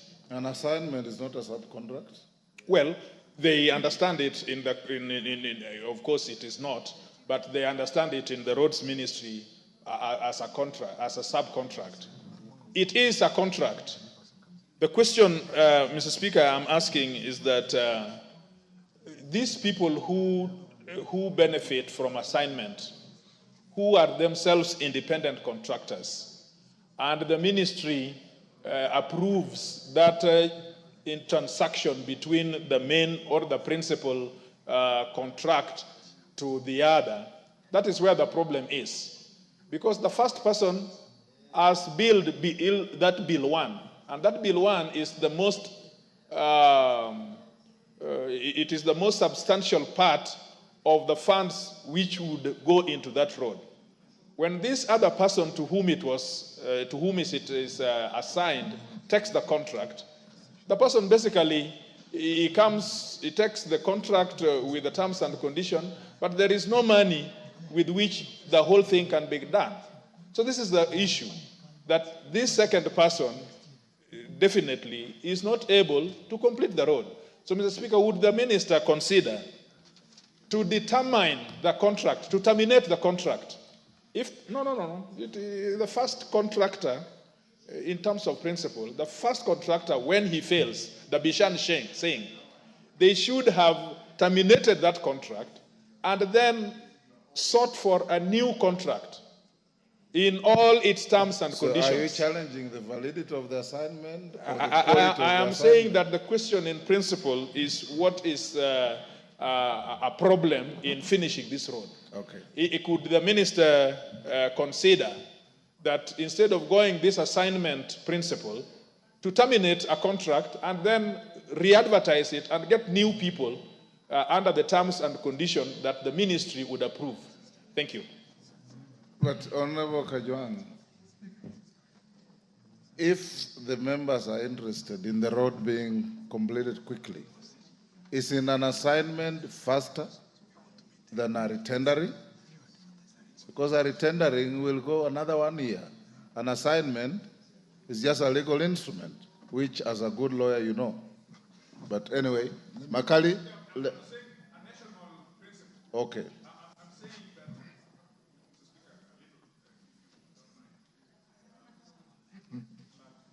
Give him.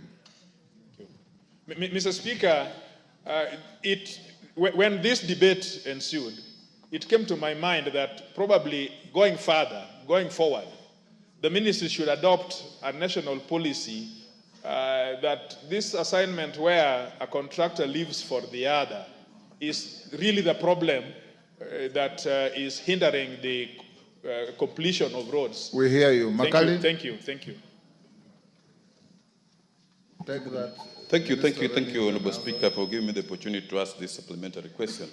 Honorable Speaker, there is this road that links Kakamega County and Bungoma County, the Navaholo, Dorofu, Sangalo, Muskoma Road, that was abandoned way back in 2017. His predecessor, I think, was in this house and assured us that they were going to advertise the road. The road was re-advertised. Can the Cabinet Secretary confirm to this house and the people of Kandui that, one, the tendering process as a result of the re-advertisement is now complete, and when do we expect the contractor on the road so that I cease these endless visits to the Office of the Director General and the anxiety the people who stay in that particular place are having, because that road has remained like that from 2017 and it's totally not motorable at all. Thank you. Thank you, Speaker. Thank you, honorable members. Let me take the concern on assignment of the road, which is basically the assignee, let me state, takes the full responsibility, including providing performance guarantee for the works that has been assigned. And why do we assign, honorable members? If we were to go through a tendering process, of course, we take time, but secondly, and more importantly, you want to maintain the old rates. You know that if a road was awarded in 2017, if you assign, we assign with the same terms. If we retender in 2024, it will come with the attendant cost of today. So there is merit in assigning where there is a contractor willing to be assigned. And like I said, with a company like China Railway Number 10 Engineering, they do have capacity. I did indicate that I had a meeting with them last week. I'm going to call them again. The outstanding amount of about 50 million is not much. I'll make sure we start with making the road motorable. A case in question, for example, is when we did this road from Kwale to Kinango to facilitate movements of the constituents to come to Mashujadi. And we did ask the contractor to make the road first motorable, so that as they do the road to pitment standard, the road is in very good moram condition. I will undertake to ensure that China Railway Number 10 makes this road all the way to Luanda motorable first, And secondly, as an assignee with full responsibility and performance being assigned to them, do really finish the road now that we have a contractor, which I said is a contractor with capacity. And finally, we are equally working and ensuring that we pay all the pending bills in due course as we work together to support the securitization of the 7 shillings. With respect to Navukolo, Mheshimiwa Makali, I'm told the same has been completed, an intention of award, the tendering process, an intention of award issued, a letter of award has been, intention of award has been done, and subject to those number of days lapsing, the award should be done by 14th November 2024, which is tomorrow. Again, we will continue to pursue to ensure that the challenge that really runs across most of the counties we address, particularly through the securitization and ensuring that we pay the pending bills. Thank you. Thank you. Basil. Thank you, Mr. Speaker. I rise to ask question 79 of 2024 to the CS Road and Transport. Can the CS explain why there has been significant delay in the completion of constructing Matuya Kalakara, Kivandini Road to Chasioni Road in Yata constituency? Question number 2, can the CS provide an update on the expected timeline for the tamaking of the Katangi to Matu Road and the Ndalani to Makuyu Road? Thank you, Mr. Speaker. Minister. Mr. Speaker, sir, I wish to respond as follows. The upgrading to pitment standard and maintenance of Matu, Kalakala, Kakuku, and Junction A3, Kathulani, Junction C439 roads were awarded to Quito Civil Engineering and Company Limited on 24th February 2017, following a competitive tendering process at a tender sum of 1.268 billion and a performance-based routine maintenance of 130,363,027 Kenya shillings. The contract agreement was signed on 5th May 2017 and the contractor given the commencement order on 21st July 2017. The contract commenced on 19th August 2017 and the works were scheduled to be completed 30 months later, which should have been 19th February 2020 with a defect liability period of 12 months. However, the contractor demobilized and abandoned works, forcing the employer to subcontract the works to other contractors. The following is how the project was subcontracted and the progress so far. 8 kilometers of the 40 kilometers on Matu Kalakala Kaguku section has been subcontracted to MS Daima Construction Limited to fast-track process. The subcontractor has completed up the first seal of the first 4 kilometers and has done 1.7 kilometers for second seal service dressing. So far, he has raised a certificate for payment and is awaiting to be paid to continue work. What we do, honorable members, we do segment the road into many segments, and as you finish the particular section and issue work certificate, upon inspection, you due for payment. But that is outstanding in line with the challenge that we have all talked about over and over again with pending bills. Another 12 kilometers, honorable members, of the 40 kilometers of work has been subcontracted to MS Uso Ngiro Contractors Limited. The contractor is working from 0 kilometers to 10 kilometers, junction C439 on Kiasioni section in accordance to provision of clause 4.1 of the condition of the contract. The subcontractor has completed the first seal service dressing for the first 4 kilometers of his section. On 30th July 2021, MS Sifel Construction Company was subcontracted 12 kilometers of Matu-Ekala road section from kilometer 8 to kilometer 20. The subcontractor has completed the first and second milestones up to the second seal service dressing. And on October, honorable members, 14, 2021, MS Kitho Civil Engineering Company Limited was instructed to reinstate the road section from 12 kilometers to 16 kilometers to its original state before he abandoned work. After completion of the reinstatement, MS Kitho was then allowed to complete the road section on 12 November 2021 up to a blacktop or tarmac as per the contract. The main purpose of this process was to fast-track the work progress. The contractor has managed to complete 4 kilometers of the blacktop on the first seal dressing. On 7th December 2021, Litho Supplies and General Traders Limited was awarded the subcontract for 8 kilometer Kalakala to Kaguku section. Currently is ongoing with earthworks, and he has managed to complete about 2.5 kilometers of top subgrade. The subcontractor has also done a cross culvert within the first 2 kilometers.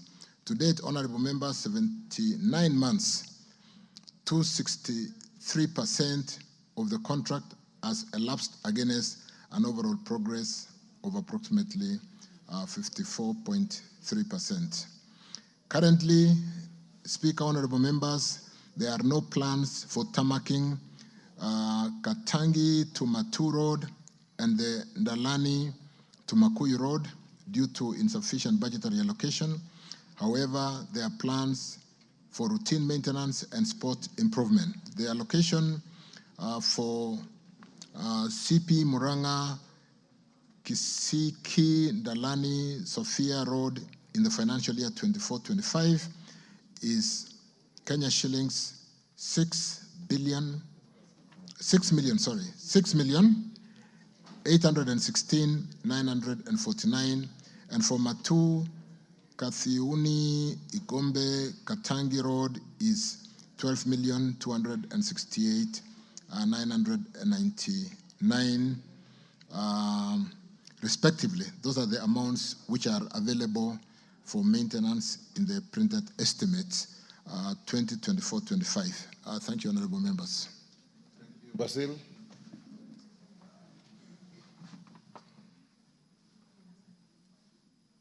Give him the mic. Thank you, CS, for the response. If you look at the road from Matu to Ekalakala, there are so many potholes, yet the road has never been completed. So we ask, why did the engineers, were there poor quality supervision on the road? Number two, there are several Maram Ips that have been left between Kivandini to Chasioni Road, making motorists not be able to use the road. Number three, they skipped Mbembani to Kivingoni Market, that section which is within Yata constituency, and actually my constituents have been asking why was it skipped, and so many local suppliers were never paid. So we request the CS to look into that and to respond. Thank you. Thank you. Women Rep Tarakaniti.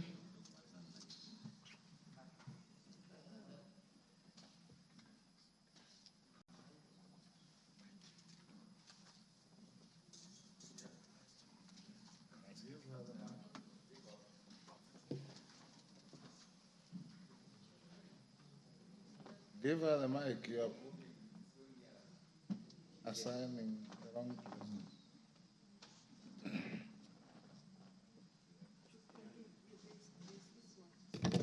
person. There you are. Okay, thank you, Mr. Speaker.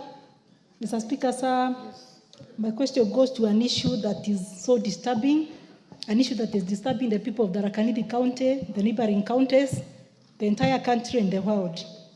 The Killer Nithi Bridge. Mr. Speaker, 100 as a month ago, without the people of the Tharaka-Nithi and the entire country burying their relatives from the Nithi Killer Bridge. Mr. Speaker, sir, many have acquired disabilities from the Killer Bridge. And that's why, Mr. Speaker, I'm asking the minister, What action has the ministry undertaken or is undertaking towards redesign, rerouting, or erection of permanent accident arrest interventions at the Nibi Bridge black spot? Thank you, Mr. Speaker. Thank you. Mutunga again. Let me give people who have not asked Mutunga. Thank you, Yes. Mr. Speaker. Mr. Speaker, I have several roads in Tigania West, and none of them has works going on. Mr. Speaker, I do not want to speak about St. Anne, Kagaene, Myompon, because I want a meeting with the minister. But Mr. Speaker, my desperation is that the capture of this road has always been avoided. I would like the minister to know that I have written, I have talked to the ends of the institutions, and they do not capture these roads. Mr. Speaker, during the last state visit, Kera in his wisdom scrapped the tarmac of one road because of the potholes and on the fear that the end of state will pass on that road. Up to now, there is no center allocated into that road. It's not in the books.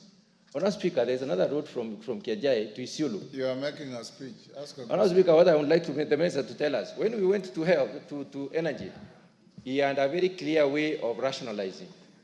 We would like to know whether this rationalization formula is going to be operated on or rather utilized in the Ministry of Roads and Transport. Because, Mr. Speaker, what we have is total discrepancy in terms of allocation of resources in the roads. You realize that some constituencies have no roads, while others have got 7 or 8 roads. So there is a problem in this country, and we need that problem solved. What is the promise of the minister? Again, there is a road that Order Mutunga. Mr. Speaker, let me explain this particular one. Let him finish. Give him to finish. Mr. Speaker, there is a road which I forced upgrading. I went to the National Roads Committee Convention, National National Roads Board Convention, and they pushed for movement of a road from Kera to Kenya. In other words, from to be in Kenya. That road has not yet been gazetted for 3 years in a row. I would like to know why the road has not been gazetted as at now. Rueda, but you guys, you MPs also be fair to the minister. He's come with answers on questions that were asked. Now we are springing questions from every part of the country. But go ahead.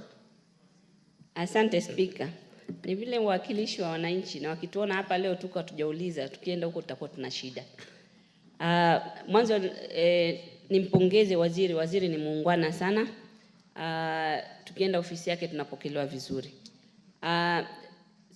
Nataka tu waziri ajue kwamba Lamu Mashariki nafikiri ndio eneo bunge peke yake Kenya haina hata inchi moja ya barabara ya lami.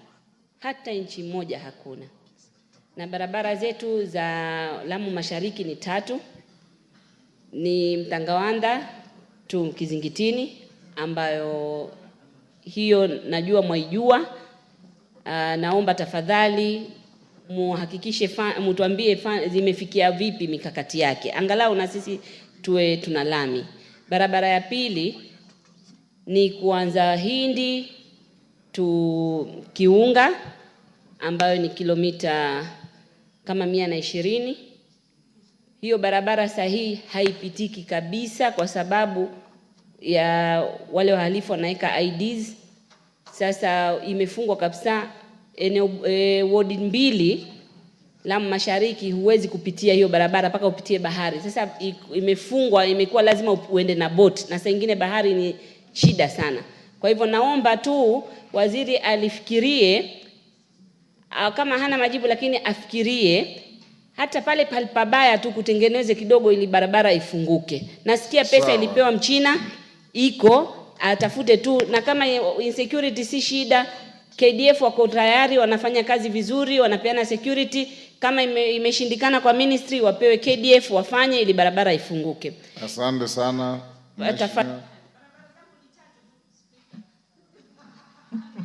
Give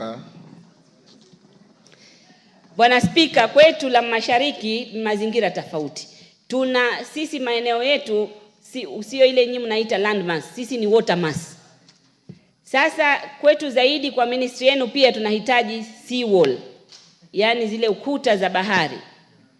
Sasa kuna kijiji kinaitwa Mbwajumwali, karibu kinabebwa na bahari chote, watoto wanabebwa, na kilijengwa kidogo, contractor hakumaliza akakimbia. Tafadhali, iko pia kwa ministry yako, mtu angalilie. Asante bwana. Aichumu. Gichimu. Member for Gishugu. Yes, thank you, Honorable Speaker. The people that I represent of Gishugu find themselves in a situation akin to Honorable Basil's. And I don't want to go to because the minister or the CS has already given an elaborate plan on how to revive the roads that have already stalled. But my question is, are those roads that have already been contracted, are you able, just like many other areas that you've said, in Gishugu, to see to it that they are also motorable by grading and marraming? Because when these matters are scheduled for tarmacking through the normal CARA funds, mostly they are omitted because they've already been contracted for tarmacking. So actually, it's an area that you need to talk to the contractor. And if you have these plans, and you are saying soon, why don't you then talk to the contractors to go back on site, have an agreement with them that in 10 or 5 or whatever period, you'll be able to start paying them so that they can resume work, and our constituencies will actually benefit from these roads that have stalled for many years. Thank you. Ms. Shimbogo. These are general questions. Asante Mheshimiwa Spika. So you should give a general policy direction. Mheshimiwa Spika, napenda kumpongeza waziri na nimuulize swali la kivuko cha feri ya Mtongwe. Kivuko cha feri ya Mtongwe kiliweza kusitishwa kufanya huduma zake kwa wakazi wa Likoni. Na hivi sasa tukiangalia kivuko cha Likoni kumekuwa na msongamano mkubwa sana, hata kumekuwa na hatari kubwa sana za maajali. Ukiangalia Mheshimiwa Spika, hivi sasa tutakuwa na michezo ile ya Yala ambayo inakuja katika sehemu ya Mombasa. Namuuliza waziri, ni mikakati gani ambayo tutaweka ili tuweze kupunguza ule msongamano, kwa sababu kivuko cha Mtongwe kilikuwa kinapunguza msongamano wa abiria na kilikuwa kinasaidia sana.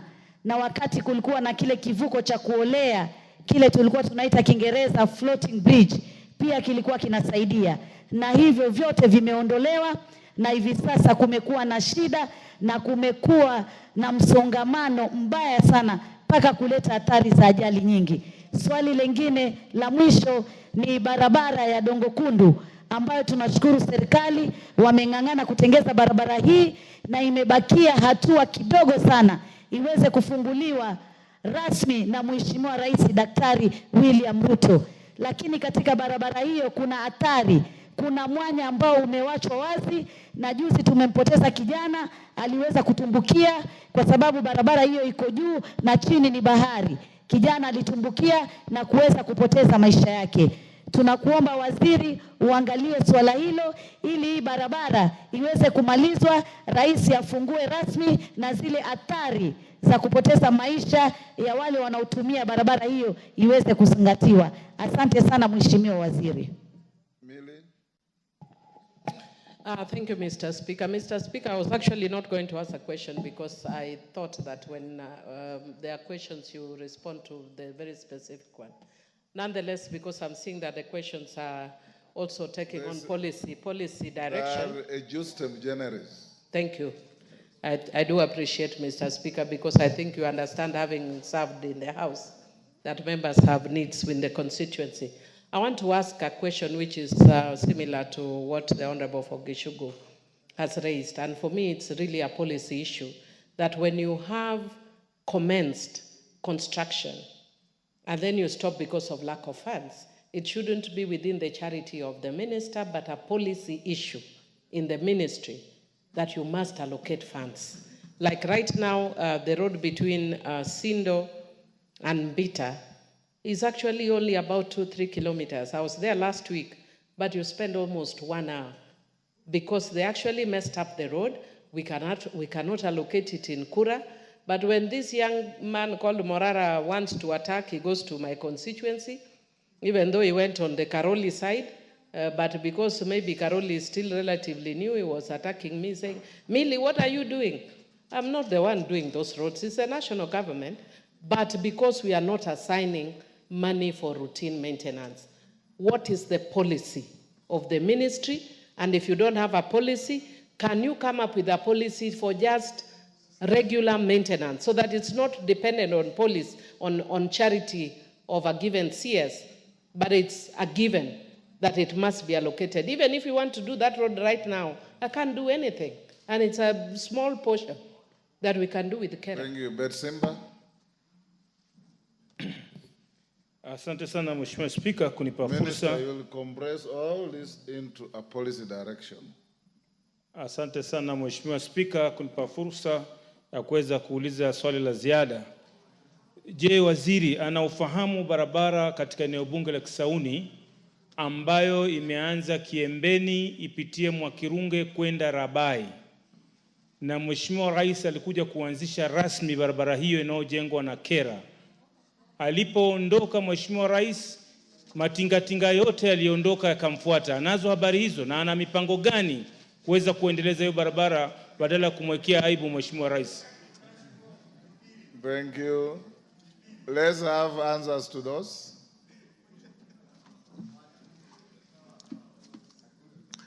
Thank you, Speaker. Thank you, honorable members. I think Honorable Millie summarized it very well that we should have a policy framework on how to deal with roads which have been contracted and ensure that we do allocate funds so that those roads are not stranded, even for the purpose of motorability. I want to state here, honorable members, that I'll work very closely with the House to ensure that when we run our budgets, we do ensure that we give priority to ongoing projects. We do some parity and equitable distribution of resources, and that with the kind of data that is available in roads, we should be able to do that together. With respect to really the challenge that we've had for a long time on bending bills, the support that we've received from this House on the 7 shillings additional road maintenance levy, and which I have confirmed we are fairly advanced in securitizing to ensure that we raise some 170, 175 billion Kenya shillings, we should be able to get all contractors back to work. But more importantly, even as we do that, and because there is a really, you can have sight of the entire runway on this particular project, we will push the contractors to make the roads motorable. Talking to a road like Sindom-Bita, I want to confirm, Millie, that that particular road will now not stop. We are working on it. I don't know, but majorly because we are raising the funds to pay all the contractors. We had a bending bill on that road of about 540 million Kenya shillings on certificates issued, but there was only an allocation of 270 million.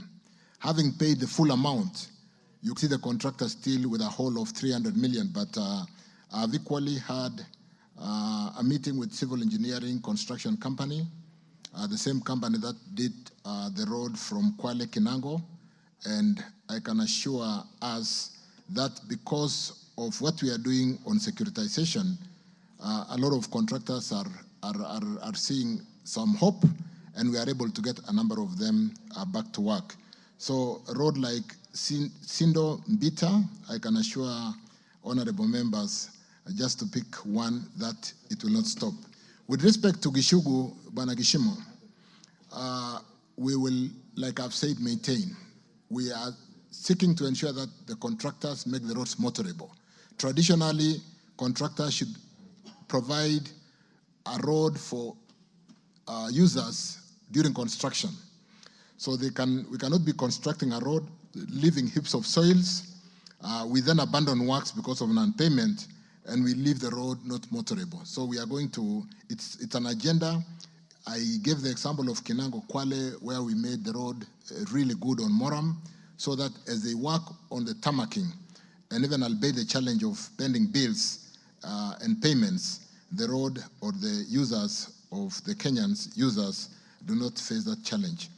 Honorable John Mutunga, I want to confirm, like when we met, that we're going to address the various challenges on the road programs in the country. We have built a good database that can help us to work together with the House to ensure that we do have a very amicable way of allocating funds to ongoing projects, to roads across the whole country with some level of equity.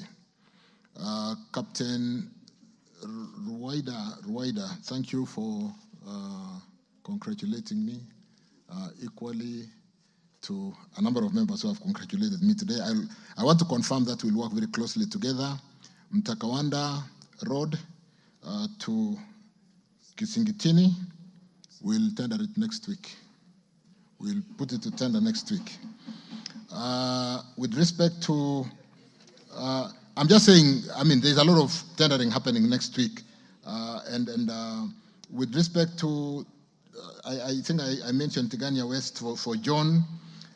With respect to, what was the other, Tharakanithi Bridge, I want to confirm we are all concerned about this Tharakanithi Bridge, and we are paying a lot of attention.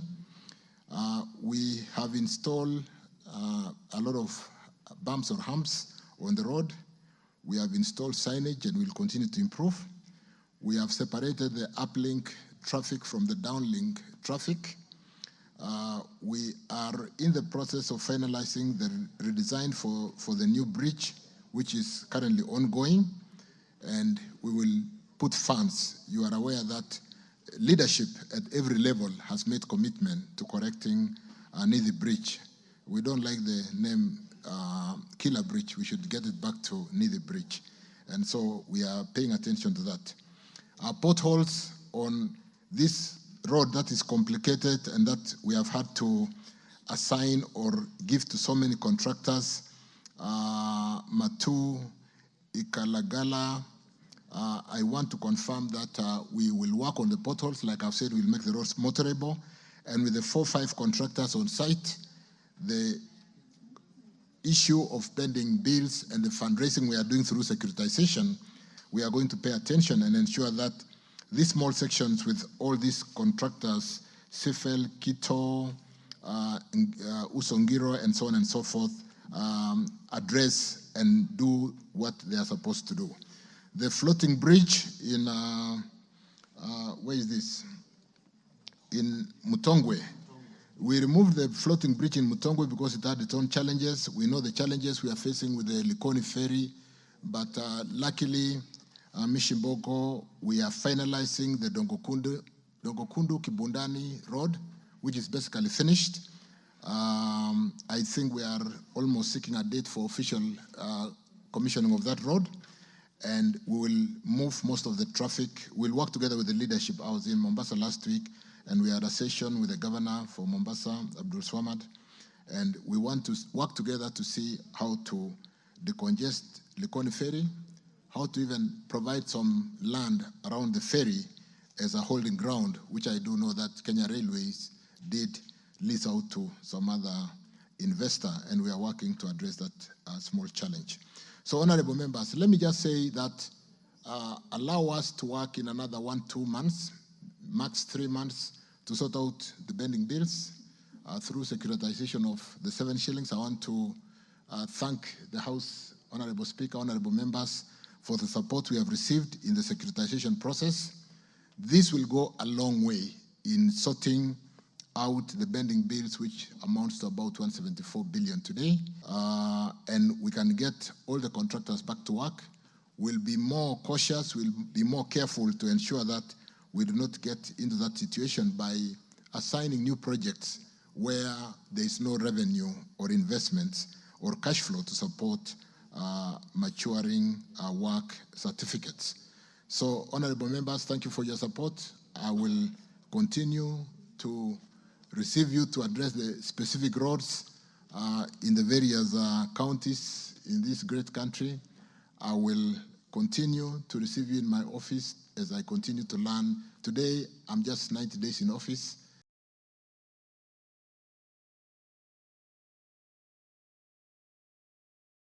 And I think I was asking myself what I will possibly have to say on the 100th day, but we'll continue to work together. Thank you very much. Honorable members, we've done 3 hours on question time.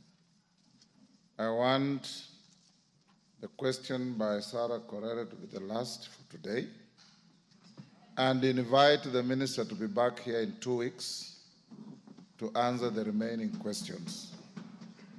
So Sarah Correra, ask your question. That will be the last for today. And Sarah, before you ask, take your seat. Members, tomorrow, Malulu, your question will come after 2 weeks. All of you who are on the order paper, we have bills also to deal with. And I think we have extracted sufficient material from the minister today. He will be back here in 2 weeks. Before Sarah Correra asks the question, tomorrow we have a Kamkunji at 11. All of you and those who are not here, be here for that Kamkunji. And ministers, you go to answer the last question. Remember to remain engaged with the Baraki Club for Yala Games. Sarah Correra. Thank you, Speaker. I rise to ask question number 127 of 2024. Can the minister state the reasons for delay in completion of construction works on Doldol Nanyuki Road in Laikipia North constituency? Number 2, state when the ministry intends to complete construction works. And 3, provide details of the outstanding payments, if any, to the contractor on the scope of works for construction on the said road. Minister.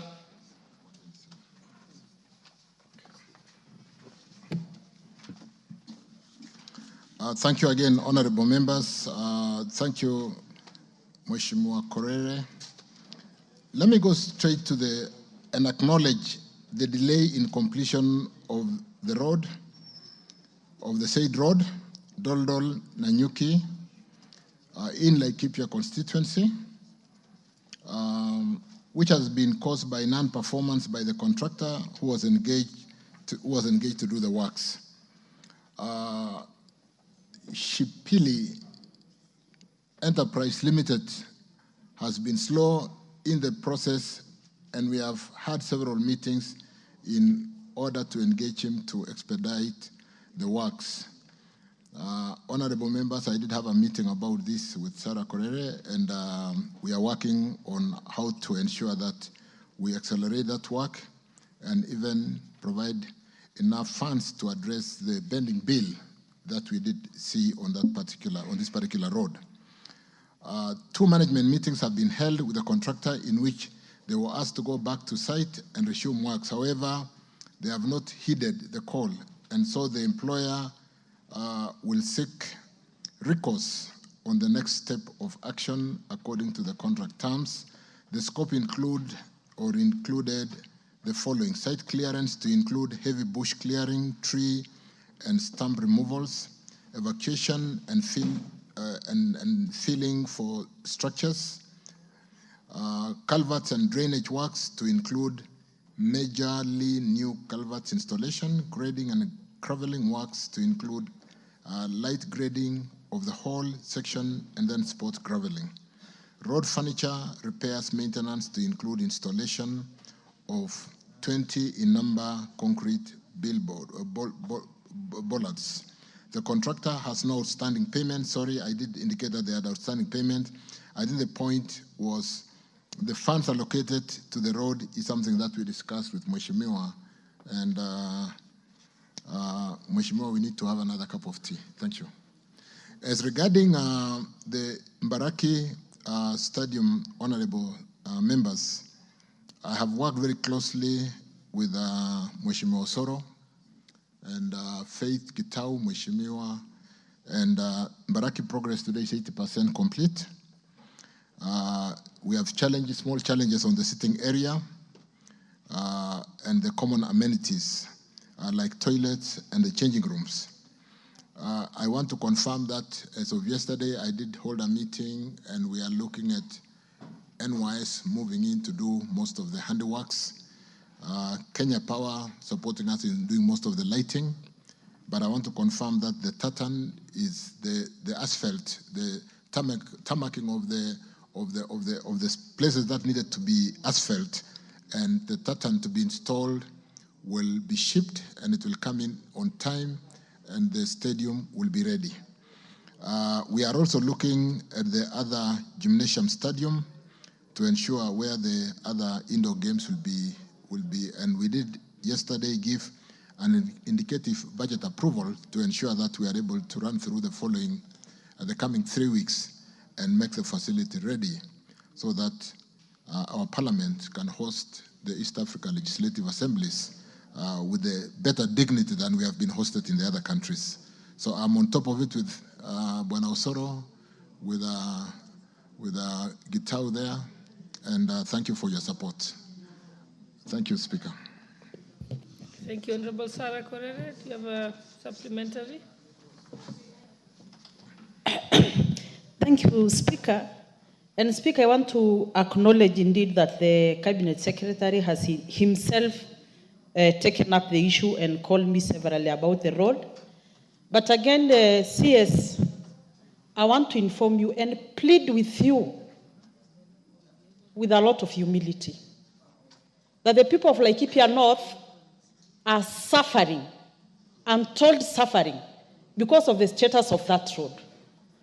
Waziri, just the other day we lost 2 people who were shot by bandits, not very serious gunshot wounds, but wounds that would have been saved if they would have reached Nanyuki in good time.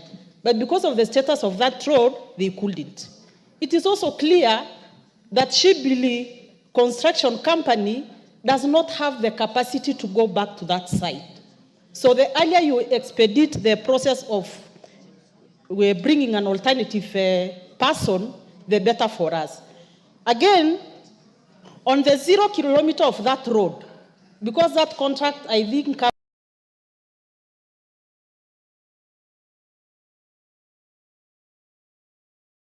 covers 15 kilometers. There is a place that Kenya is taking care of. And they brought on site a company called Nexotech, which was supposed to do some emergency works. That contractor reported for 3 days and disappeared.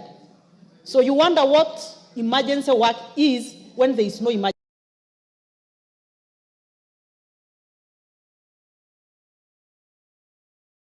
work. Actually, the people, the road users, took it upon themselves to construct that road using their own resources, their own hands, while we know Kenya has given somebody a contract and that contractor has disappeared. I've called the regional engineer for Upper Eastern several times, and he himself confesses to me that the contractor cannot even pick his calls. So, you know, we are just left as lame ducks. You don't know what you are waiting for.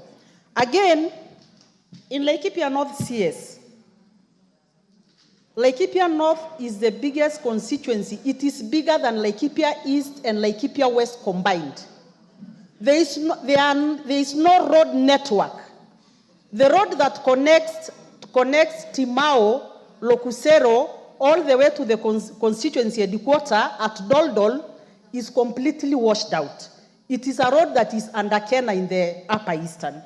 Waziri, we need, if nothing else, we just need some first aid, because that road goes through Mgogodo Forest. We know the history of Mgogodo Forest and banditry and insecurity, so it is a very critical security road. For the Doldol Nanyuki Road, I appreciate that even His Excellency the President is so committed to see that road constructed. And Waziri, you know, for the first time, if that road is constructed, the people of Laikipia North will feel that independence has actually come to Laikipia North. Honorable Cabinet Secretary, I'll give the next speaker, and then after that we can close. So the Honorable Member for Chesumei, you're the one who's going to say something, but hold on. What's your point of order, Honorable Junet? We are not giving we're not taking any more supplementary questions. You have come in too late. So Honorable Member for Chesumei.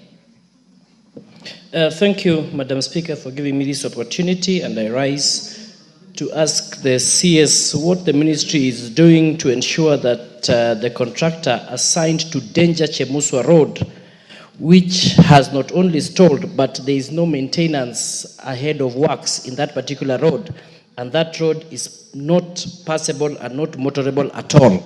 And that road, when CS, was launched actually way back in 2016 by the Uhuru government, and up to now it has not taken off.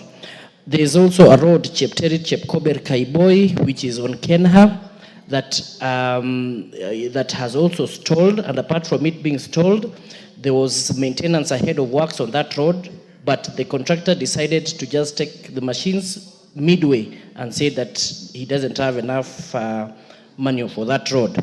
Baraton's Moka Mobo Road under Kura is another concern on a CS.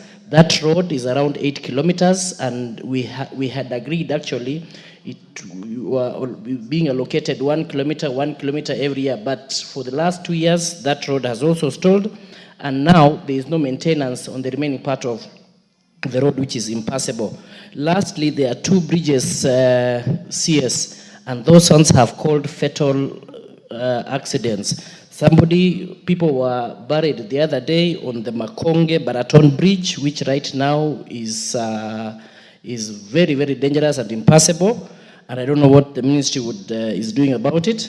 And another one called Samo Kamurguiwa Bridge, amongst many, many of those bridges.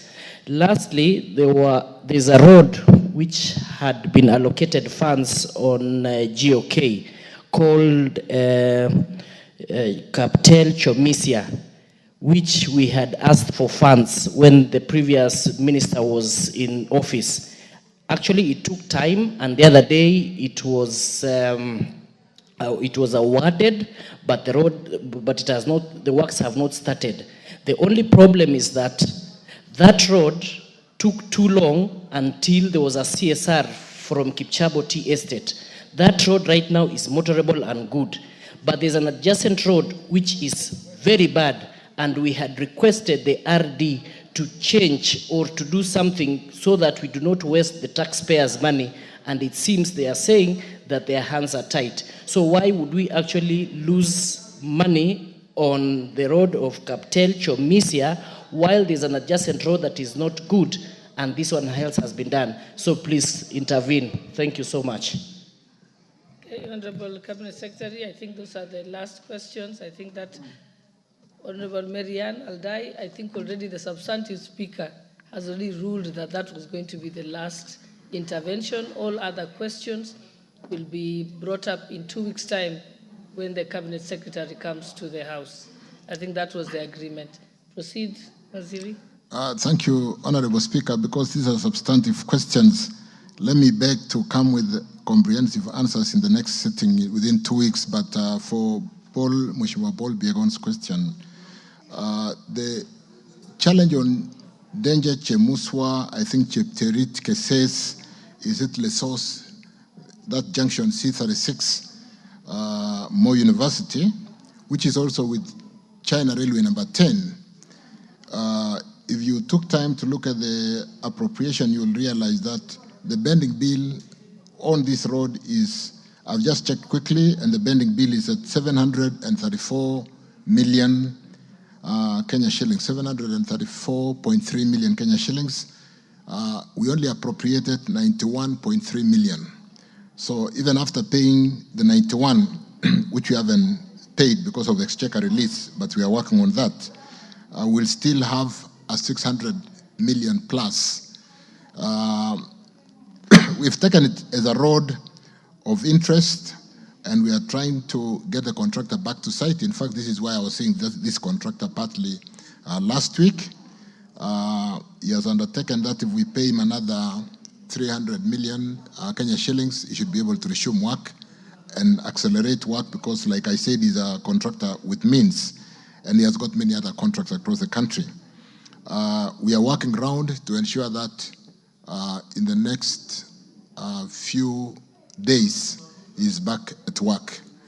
So we are working on his payments. We want to make sure that we bring down that pending bill, even ahead of the securitization funding. We'll bring that pending bill down by about 50% and get him back to work.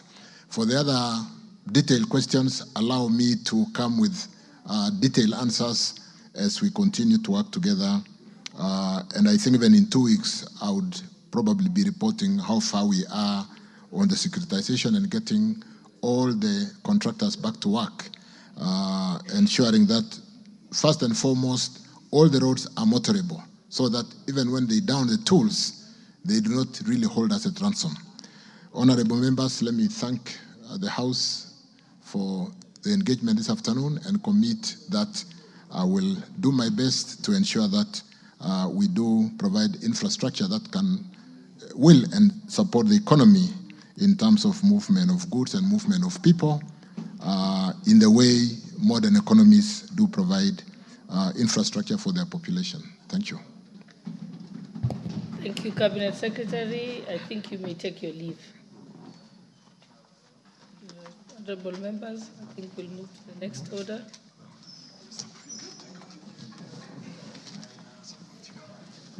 Order number 9, the Cooperatives Bill, National Assembly Bill number 7 of 2024, second reading.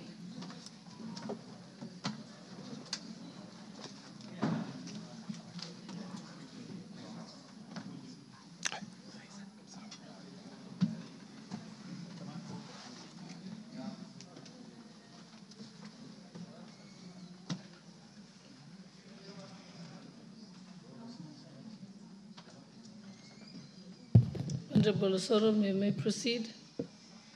Thank you very much, Honorable Speaker. Honorable Speaker, I beg to move that the Cooperative Bill 2024 be read for the second time. Honorable Speaker, the bill as presented before this House seeks to provide for a legal framework that promotes a sustainable and competitive cooperative sector for socio-economic development in a devolved system of governance, and also to give effect,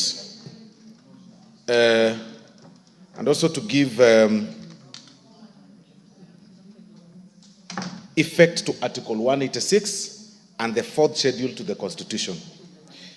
The bill, Honorable Speaker, also seeks to promote uniform norms and standards in the registration, regulation, supervision, and management of cooperatives, and also establish a framework for constitution and cooperatives among counties.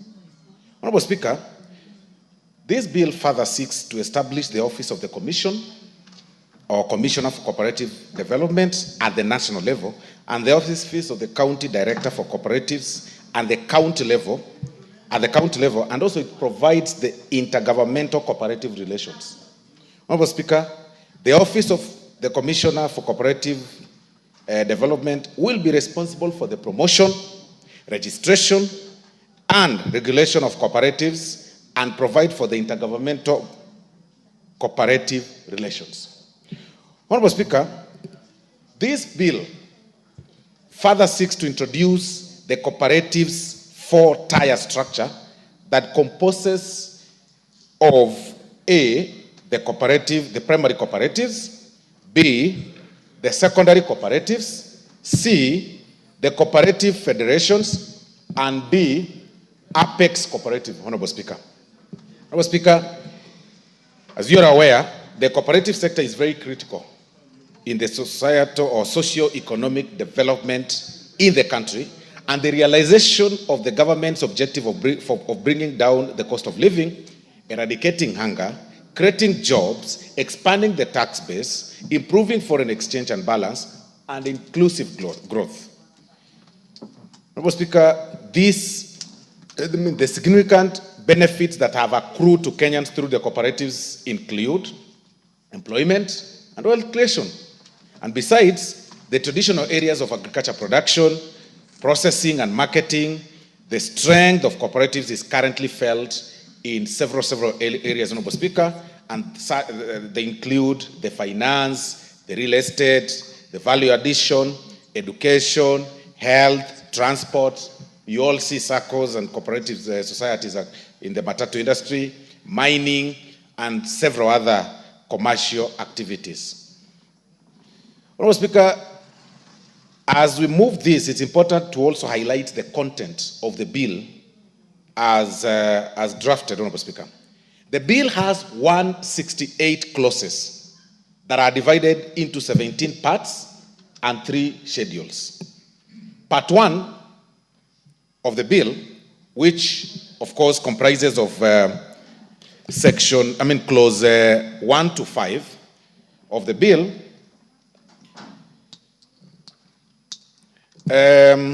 provides for the preliminary matters, including the short title of the bill, and it also provides for the interpretation of terms used in the bill and the object of the act. It also provides for the guiding principles in the implementation of the act and the application of the act. Part 2, Honorable Speaker, which starts from clause 6 to 18 of the bill, provides for the establishment of the offices and administration of the act. It establishes offices in 3 divisions, Honorable Speaker. Division 1 relates to the national government offices, wherein it establishes the office of the Commissioner for Cooperative Development and provides for the staff of the office of the Commissioner. It also makes provision for a vacancy in the office of the Commissioner, the functions of the Commissioner, and provides for annual reports by the Commissioner. Division 2, Honorable Speaker, relates to the county government offices. It establishes the office of the county director for cooperatives and provides for the staff of the office of the county director for cooperatives. It also makes provision for the vacancy in the office of the county director for cooperatives, the functions of the county director for cooperatives, and provides for the annual report by the county director for cooperatives, Honorable Speaker. And finally, Division 3 of that very particular section relates to the Intergovernmental Cooperatives Relations Technical Forum, and also establishes the Intergovernmental Cooperatives Relations Technical Forum and provides for its functions and meetings. Part 3, Honorable Speaker, starts from clause 19 to clause 27 of the bill, provides for the structure of cooperatives in Kenya. It establishes a 4-tier structure, which provides for the primary cooperatives, as we had earlier said, secondary cooperatives, cooperative federation, and an apex cooperative. It sets out the types of primary cooperatives that may be registered and prohibits multiple objects in primary cooperatives, Honorable Speaker. It also provides for the objects of secondary cooperatives and the objects of cooperative federations. It provides for registration and subscription to the apex cooperative and the role and functions of the cooperative, of the apex cooperative, Honorable Speaker. This very particular part, which is part 3, Honorable Speaker, provides for the annual reports of the apex cooperative and registration, regulation, and cooperatives of operations of the apex cooperative, Honorable Speaker. Part 6 of the total of the bill, Honorable Speaker, starts from clause 28 to 43 of the bill, and it provides for registration of cooperatives. It includes the procedure for registration, restriction of registration of cooperatives within the same common bond, and limitation on names of cooperatives, Honorable Speaker. It also provides for the registration of cooperative and its bylaws and a certificate of registration as evidence of registration, Honorable Speaker. This very particular part 4, provides for the requirement to display a cooperative certificate of registration and change of name or loss of the certificate, Honorable Speaker. It further makes provision for the deeming of a cooperative as a body, corporate, and prohibition against dual registration as well as amendment of bylaws. Provides for the binding effects of the bylaws of a cooperative and for appeals against refusal to register. This part 4, Honorable Speaker, further provides for the presumption of the signature by the Commissioner, the protection of cooperative identity, and for the protection and restriction on the use of the name SACCO. It also provides for the mandatory uses of names in certain cooperatives. Part 5, Honorable Speaker, has clause 44, starts from clause 44 to clause 51, Honorable Speaker. It provides for the rights and liabilities of members, Honorable Speaker. This includes qualification for membership, who qualifies to be a member, limitation of holding share capital, exercise of members' rights, limitation of membership to producer cooperatives, voting rights of members, transfer of shares, rights of members, and the obligation of a member, Honorable Speaker. Part 6, Honorable Speaker, comprises or starts from clause 52 to 56 of the bill, and it provides for the duties of cooperatives. It requires that every cooperative to have a registered address in Kenya and to also keep a copy of the Act and the bylaws at its registered office, Honorable Speaker. It also provides for estimates of income expenditure, accounts and audits, and production of books and other documents by the cooperatives, Honorable Speaker. Part 7, Honorable Speaker, starts or has with Part 7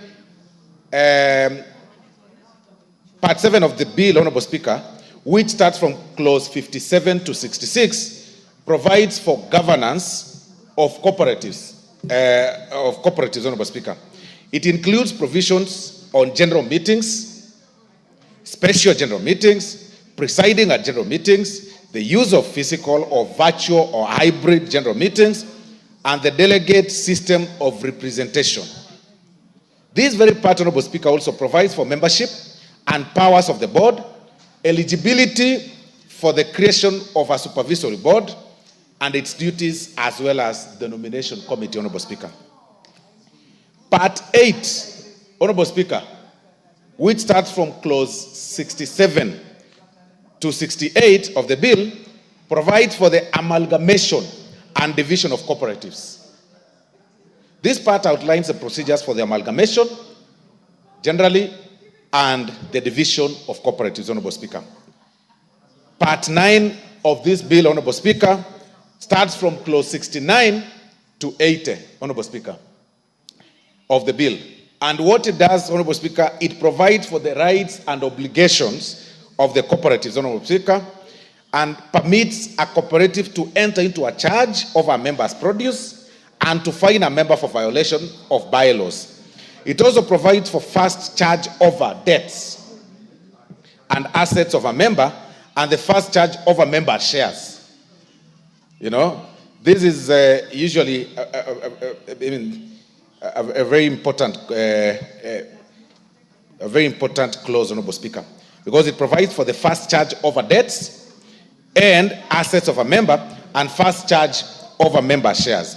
It also makes provision for an employer's failure to remit the sum deducted from an employee. Honorable Speaker, it also provides for prohibition against attachment of member shares, the rights of withdrawing from membership, and the liability of past and deceased members, Honorable Speaker. It further provides for the transfer of shares or interest of deceased members and the evidence of members' interest in cooperatives and restriction of cooperation on production of cooperative books, Honorable Speaker. Part 10 of this particular bill, Honorable Speaker, starts from clause 81 to 89 of the bill, and it provides for property and funds of cooperatives, Honorable Speaker. It provides for how the property and the funds of the of our cooperatives are to be applied. It also provides for the restriction on giving loans and borrowing, as well as an investment of our cooperatives funds, Honorable Speaker. This particular part, Honorable Speaker,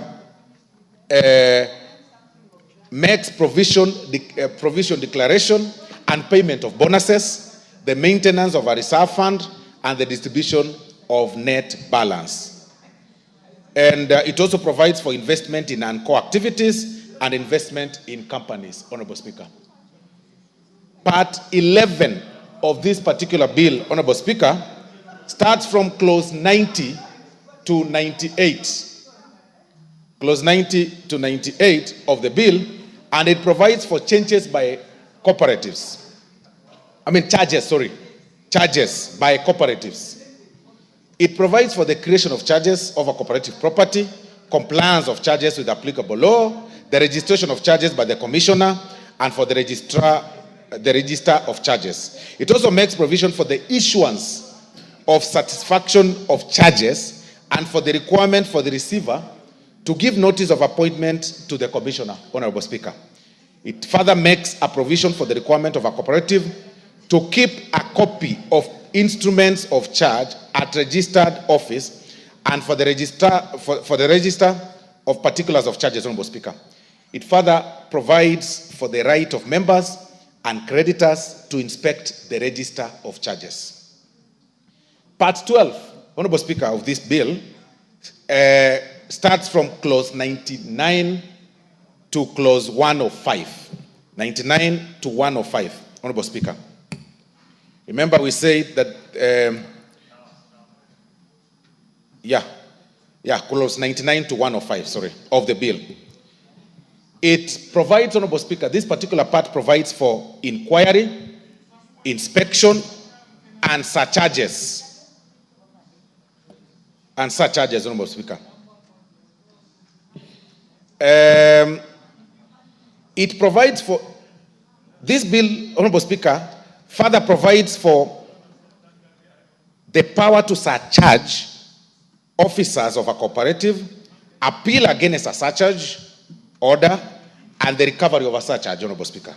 It further provides for the inspection of books of an indebted cooperative, the expenses of, I hope we are safe, Honorable Speaker. I hope I am safe. I don't know whether. Yeah, you're safe. So far, so good. You're safe. Don't worry. Don't worry. Don't worry about the third and whatever fell in there.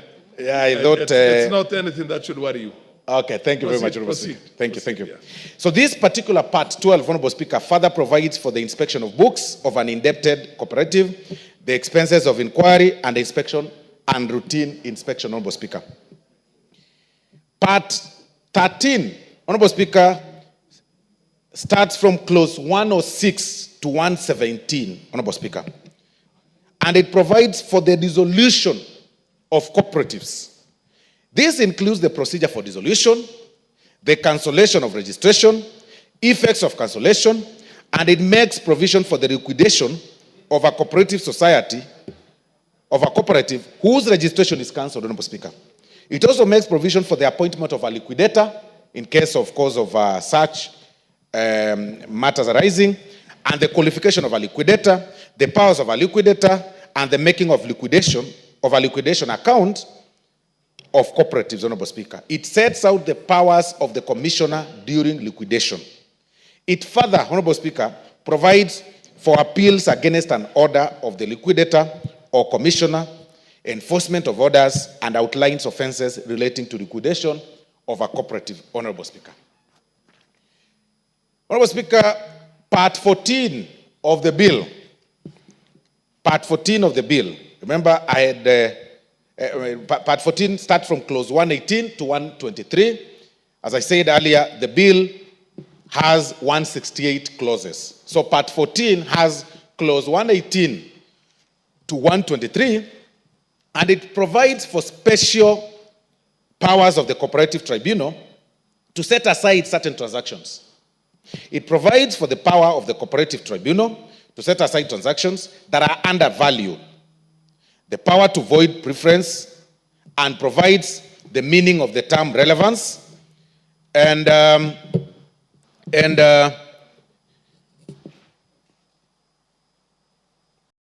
meaning of the term relevant time used in clause 118 and 119 of the bill. It also makes further provisions for orders under clause 118 and 119, ancillary provisions, Honorable Speaker. It further provides for the power of the Cooperative Tribunal to set aside certain extortionate transactions and outline the circumstances in which a floating charge on a cooperative undertaking or property may be invalid, Honorable Speaker. Part 15 of this bill, Honorable Speaker, provides for starts from clause 124 to 146 of the 168 clauses. And this particular part, Honorable Speaker, provides for settlement of disputes. It establishes the Cooperative Tribunal and provides for the appointment of its members, Honorable Speaker. It also sets out the remuneration and term of office for members of the Tribunal, of Cooperative Tribunal, and further for the gazettement of members of the Tribunal when a vacancy in the office of the Tribunal may arise, Honorable Speaker. It further provides for the jurisdiction of the Tribunal, registries, sittings, and proceedings of the Tribunal, Honorable Speaker. And it further provides for orders by the Tribunal and general offenses at the Tribunal, and grants the Tribunal unlimited geographical and pecuniary jurisdiction. Unlimited geographical and pecuniary jurisdiction in matters cooperative dispute, Honorable Speaker. It provides for the quorum, Honorable Speaker, and benches of the Tribunal, conflict of interest, and voting at the Tribunal, Honorable Speaker. It further provides that the powers of the chairperson may be exercised by the vice chairperson and for the appeals to the High Court from the Tribunal, Honorable Speaker. This part also, Honorable Speaker, provides for the chairperson's power to appoint a cooperative assessor at the Tribunal and for the contempt of the Tribunal. It further provides for the appointment of the deputy registrar of the Tribunal and the rights or the right of parties before the Tribunal, Honorable Speaker.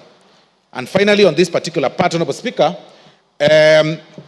it provides for the immunity of officers of the Tribunal and for the alternative dispute mechanism at the Tribunal, Honorable Speaker. Honorable Speaker, Part 16 starts from clause 147 to 162 of the bill and contains general provisions. And this further, of course, provides for procurement and disposal in cooperatives, enforcement of ethics and integrity in cooperatives, cooperative self-regulation, credit information sharing, intercooperative borrowing, cooperative capital raising instruments, remuneration to officers and members of a cooperative, Honorable Speaker. This particular part, Honorable Speaker, further establishes the cooperative, it further establishes the Cooperative Development Fund and delegates to the Cabinet Secretary, Honorable Speaker, the power to make regulations, Honorable Speaker. This particular bill or this particular part, Honorable Speaker, further provides for the powers of the Cabinet Secretary and the County Executive Committee member, other powers of the Commissioner, and the powers of the County Director for Cooperatives, Honorable Speaker. It further outlines the offenses, then provides for the distinction of cooperatives from trade unions, and sets out a general penalty for offenses, Honorable Speaker. The final part of this bill, Honorable Speaker, is part 17, Honorable Speaker, which starts from clauses 163 to 168, Honorable Speaker, of the bill, and it provides for transitional provisions. It proposes the repeal of the Cooperative Societies Act, which is number 12 of 1997, and the amendment of the Public Officer Ethics Regulation of 2003, number 6 of 2003, Honorable Speaker. It also provides for transition to the office of the Commissioner and County Director for Cooperatives and the enactment of County Assembly legislation, Honorable Speaker. It provides for the transition of the members of and proceeding before the Cooperative Tribunal, as well as the transition of notices, the orders, directions, and appointments, Honorable Speaker. And then finally, Honorable Speaker, we get to the schedule. The schedule, Honorable Speaker, the first schedule outlines the procedure of liquidation of cooperatives under Clause 109.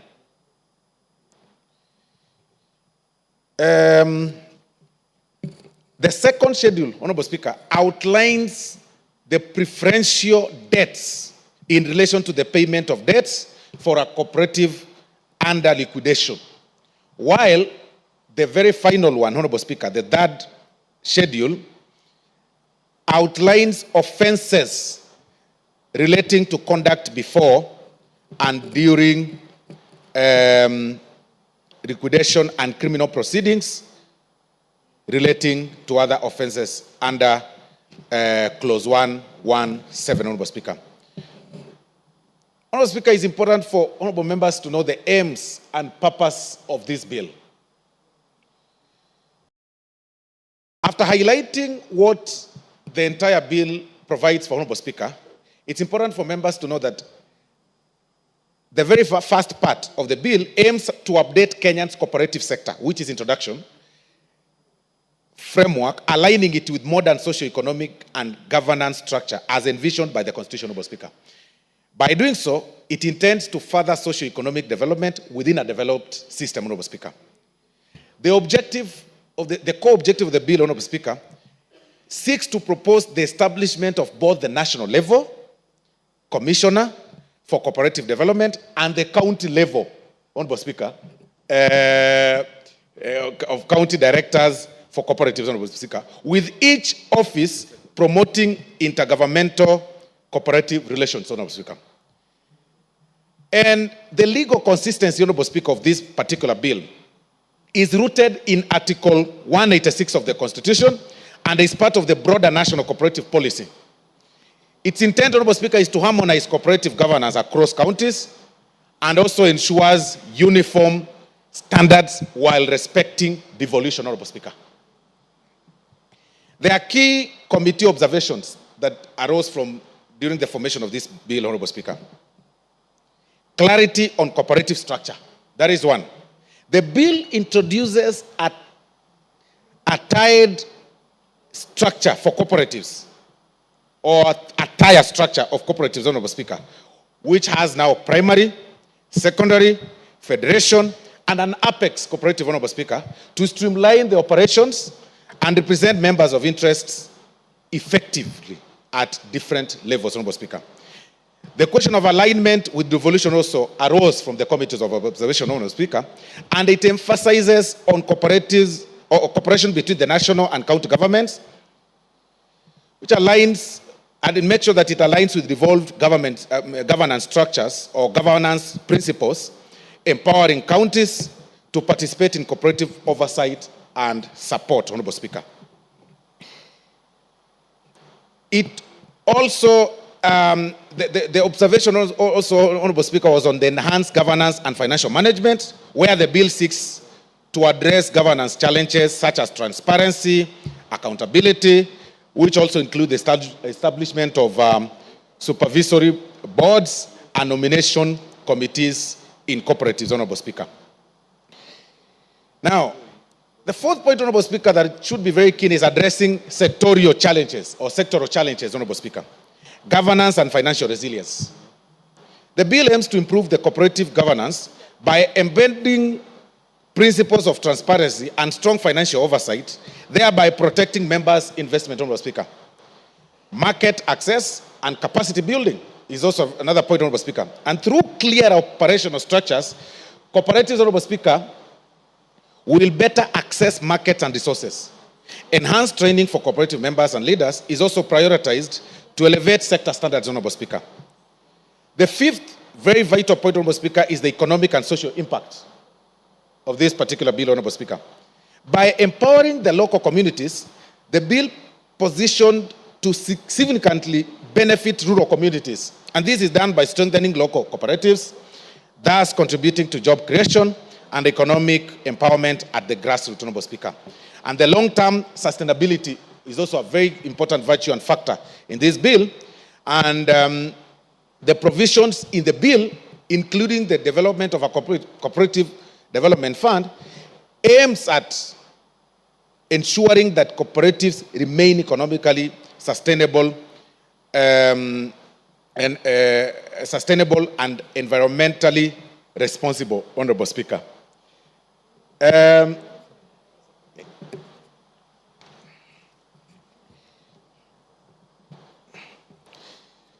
In conclusion, Honorable Speaker,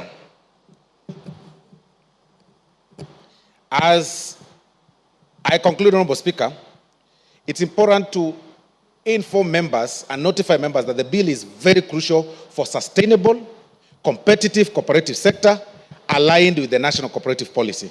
And by passing this legislation, Honorable Speaker, the National Assembly will have supported a modern cooperative sector that upholds cooperative principles, strengthens economic inclusion, and fosters unity across Kenya, Honorable Speaker.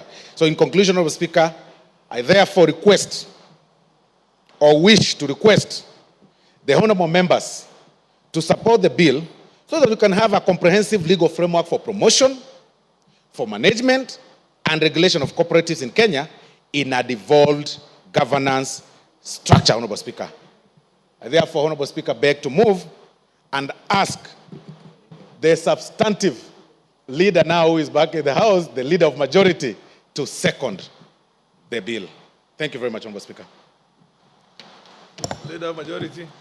Thank you, Honorable Speaker. And let me begin by thanking the Majority Whip for moving this bill on our behalf, and I rise to second. And Honorable Speaker, as the Majority Whip has said, maybe even before I say what he has said, let me take this opportunity to thank the Honorable Marianne Ketanyi and the Committee on Trade, Industry and Cooperatives for the immense work they've put. Honorable Speaker, if you look at this bill, it's a bill that has over 168 clauses, Honorable Speaker, notwithstanding the schedule. Therefore, the committee did put in a lot of work to consider all these provisions clause by clause, and they tabled a report in this House yesterday, which I believe, as the Honorable Soro has pointed out, some of the observations the committee that did observe in their consideration of this bill. But it's an important bill, Honorable Speaker, because it is giving effect to Article 186 of our Constitution and Schedule 4 of the 2010 Constitution, Honorable Speaker. I know Article 186 set out the respective functions and powers of both the national and county governments. And you know, Honorable Speaker, the work of oversight of our cooperative societies was vested by the Constitution under Schedule 4 to our county governments. But the national government also has a huge responsibility. And therefore, part of what this bill is doing is to give effect to that, the provisions of the Article 186 and the fourth schedule of the Constitution, to ensure that there is uniformity in the standards and norms of how we register our cooperatives, how they are regulated, how they are supervised, and in the management of all these cooperatives, under a good framework and legal framework that will ensure that our cooperative societies, Honorable Speaker, because they are an important and integral part of the management of our economic affairs, especially from the grassroots, Honorable Speaker. Many of us, even in this House, are cooperators.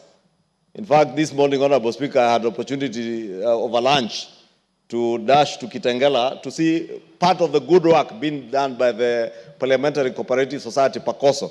And I know Bunga SACCO is also doing some good work. But that is a SACCO or a cooperative society by members of parliament, the lawmakers. And I know many members are also members of cooperative societies back in our villages, whether they are producer cooperative societies, whether they are consumer cooperative societies. Many of us are members, and indeed we are confronted severally by constituents who have issues with the management and the running of their cooperative societies. Honorable Speaker, the members of the Trade and Industry Committee who engage with this bill will tell you that part and parcel of the problems that bedevil the coffee sector today is a poor management of our cooperative society in the coffee sector. And this bill has come now to fix those problems in management and governance of our cooperative societies. But be it as it may be, Honorable Speaker, because county governments with the advent of the 2010 Constitution were charged with the responsibility of registration of some of these cooperatives, many of them have allowed all manner of people to run cooperative societies, register cooperative societies. We have seen people being swindled of their hard earnings by societies that purport to be cooperative societies or SACCOs, and they are not, Honorable Speaker, because they lack a clear framework, a legal framework that would tell us how and who do you register to manage a cooperative society, what governance structures will be there to manage cooperative societies. This bill is coming to give effect to all those provisions, that the days of Ekeza SACCO will be forgotten, Honorable Speaker. We saw people in Kiambu and across the country being conned by someone calling himself a bishop, and he would use a church to mobilize people to join a SACCO called Ekeza, and eventually took off with their money. It was being sold as a saving society. At one point, it was a housing cooperative. It was a land buying cooperative. This bill, Honorable Speaker, now is categorizing the 4 tiers of cooperative societies that will be there, and who will license, who will register, how will they be managed. It's not just anybody who has a collar and calls himself a bishop, who will now mobilize church people and tell them this is a cooperative for the church. There must be a legal framework that will stipulate how you register that cooperative, how it will be managed, and the governance structures that must be adhered to. And you have 4 tiers of cooperative societies, being primary cooperatives, secondary cooperatives, the cooperative federations, because again we've seen a number of cooperatives coming together and forming a federation, and purporting is a federation of cooperatives.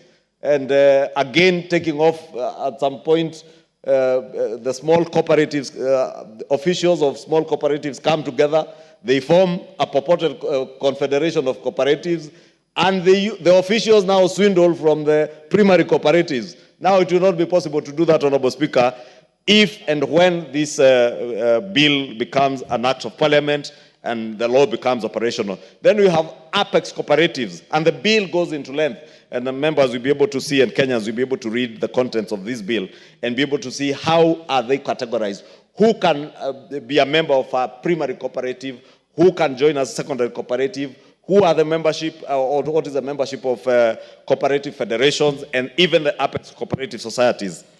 Honorable Speaker, the bill also creates offices, the Office of the Commissioner for Cooperative Development at the national level, but also provides, Honorable Speaker, for offices at the county level. And this is clear, Honorable Speaker, now in this proposed legislation, because in the past it was not clear whether the Commissioner of Cooperatives is the one supervising the cooperatives right at the county level, or if it is a cooperative officers who are seconded from the defunct Ministry of Cooperatives, Honorable Speaker, who are seconded to our county governments, and many of them are not even resourced by our county governors, and therefore they lack the capacity even to be able to train cooperators on how to run their SACCOs, and whether they are even able to supervise whether these cooperatives, Honorable Speaker, are adhering to the law as it were before. Honorable Speaker, I will say part 4 of this bill also provides for the registration of cooperatives that I spoke to, and it includes the procedure for registration, restriction of registration of cooperatives within the same common bond, and limitation on names of cooperatives. And this, Honorable Speaker, is critical. We have seen, for instance, the Parliamentarians Cooperative Society, PACOSO, is the acronym for PACOSO. And at times you do your check, and instead of writing Parliamentarians Cooperative Society, you draw the check in favor of PACOSO. An ingenious person registers PACOSO Cooperative or PACOSO Society. And they steal checks belonging to the Parliamentarians Cooperative Society, and they are banked in PACOSO Society, Honorable Speaker. And we have seen that. And many Kenyans have been swindled, and many cooperative societies have been swindled through such ingenuity of criminal elements. Therefore, there will be limitation even on the names that you can register. You cannot be allowed to register a name that is strikingly similar to another name. And this is the sort of regulation, Honorable Speaker, that happens in the banking sector and even in the insurance industry. And it is that sort of very prudent financial management that is now being brought into the cooperative sector. Because even the cooperative movement in this country is dealing with people's finances. And therefore, there must be stringent regulations in terms of registration, how you restrict who can register. It cannot be that any other person can wake up any day and form a cooperative society, collect money from people in terms of deposits, then 3 months down the line, you disappear with people's deposits, Honorable Speaker. That will now not be possible under this new law. Honorable Speaker, we have also seen the mushrooming of what were called land buying companies, land buying cooperatives, and people come together and form land buying societies, and they collect money, go and buy land in some far-flung corner where land is valueless. Honorable Speaker, and I know I see some people smiling who have been victims of some of these swindlers. Because people go and buy land that is often overpriced. Honorable Speaker, this bill provides very stringent measures as to how those who are registering housing cooperatives, how you will manage people's societies. If you are registering a cooperative, Honorable Speaker, as a land buying cooperative, then there are stringent measures as to how you will do that. Because there will not just be the categorization, as I said, of primary, secondary, and cooperative federations and apex cooperatives, but also breaking down the cooperatives into the manner of cooperatives that you can register, right from consumer cooperatives, Honorable Speaker. You have producer cooperatives, you have housing cooperatives, you have savings and credit cooperatives. Then there are also savings and investment cooperatives. Because in the past, savings and credit cooperatives, which are the SACCOs, then savings and investments, like those of us who are members of Safaricom SACCO and other SACCOs, and others like myself who are members of Muhasibu SACCO, that because they are professionally managed, they have an investment arm that deals, if, for instance, it is land buying and housing development. Many of the very well professionally managed cooperatives have their investment arms. It's now possible even to register a cooperative under this law as a savings and investment cooperative. If you want to deal with just savings and credit, then you can have that. If you are in housing, there are housing cooperatives, there are producer cooperatives, for instance, for our farmers in the coffee and tea sectors that are producing. Transport cooperatives, Honorable Speaker, in the matatu sector, border sector, and tuk-tuk that has become very famous now across the country. I saw in Kitengela today a whole street full of tuk-tuks. And you want to organize those tuk-tuk owners to join cooperatives so that they are able to manage their societies better. Also, consumer cooperatives, Honorable Speaker, it's important to have consumers form their own cooperatives to be able to access cheaper commodities from producers. Therefore, Honorable Speaker, I do not want to belabor a lot of the things that the mover of the motion, the Honorable Majority Whip, has stipulated. But, Honorable Speaker, allow me to mention, if you look at the rights and liabilities of members under Part 5 of the bill, and actually Clause 45 of this bill, It says that a member other than a cooperative shall not hold more than 1/5 of the paid-up share capital of any cooperative registered in Kenya. Honorable Speaker, this, to me, when I went through this bill, was a very important element of this bill. Because, Honorable Speaker, we've also seen people, individuals, who form cooperative societies and they contribute their own capital. They probably own 30–40% of the paid-up capital or the share capital of that cooperative. Then they invite other people to own about 60%. But the 60% own probably one share, but the majority share capital holder becomes like a majority shareholder in a company. And that is not the essence of a cooperative movement. A cooperative movement, cooperators are supposed to be equal, to have equal votes when they are voting. And therefore, we've seen instances where people are able to micromanage the management and governance structures within a cooperative society because of the level of shareholding that they have in terms of the share, paid-up share capital. It will now not be possible to hold more than 1/5 of the paid-up share capital of any cooperative society. If a cooperative society has 100,000 Kenya shillings paid-up share capital, then 1/5 of that is 20,000 shares. You cannot hold more than that.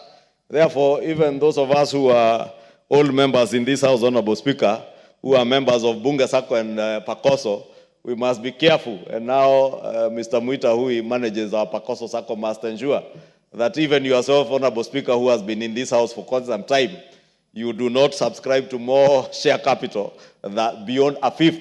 And if that happens, they will be given time to rectify, and therefore you can allow either you increase the paid-up share capital of those cooperative societies or convert part of that paid-up share capital into member deposits so that no single member holds more than that. And that is the same spirit, Honorable Speaker.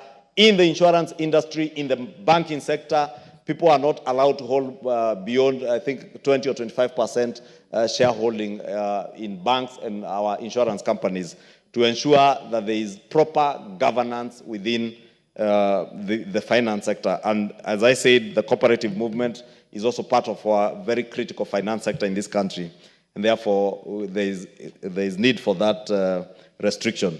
With those few remarks, can I second? Yeah, go ahead. Allow me to second, and I therefore beg to second and plead with members to support this bill and have it become law, because the realization of this bill into law will in a very big way sort out the myriad of problems that bedevil our transport sector, and more importantly for me, the coffee sector, because we are going to be considering, without anticipating debate, the Committee of the Whole House on the coffee bill tomorrow afternoon, and it will be very good if these two bills, the coffee bill and this cooperative bill, become a reality before the end of this year and they become acts of parliament to help us in the governance of our cooperative movements and our producers, not just in the tea, coffee, but also in the milk sector. And I believe even fishermen from Honorable Oundo's constituency in Funyula are cooperators, and they need this bill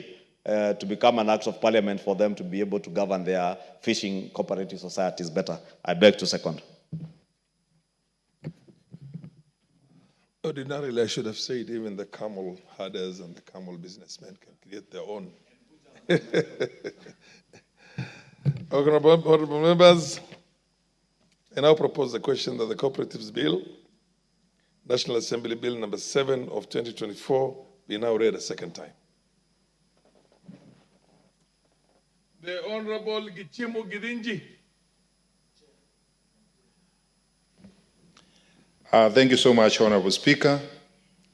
Let me say that I'm one of the members of the Trade, Industry and Cooperatives Committee who have really worked very, very hard to bring this bill to this level. Actually, it's one of the biggest, or actually the most voluminous bills that we have in this House, having 168 clauses and 3 detailed schedules And this is all done and sponsored. This is a bill that is government sponsored, and that shows that this government is very keen in addressing the issues that have bedeviled the cooperative sector in this country.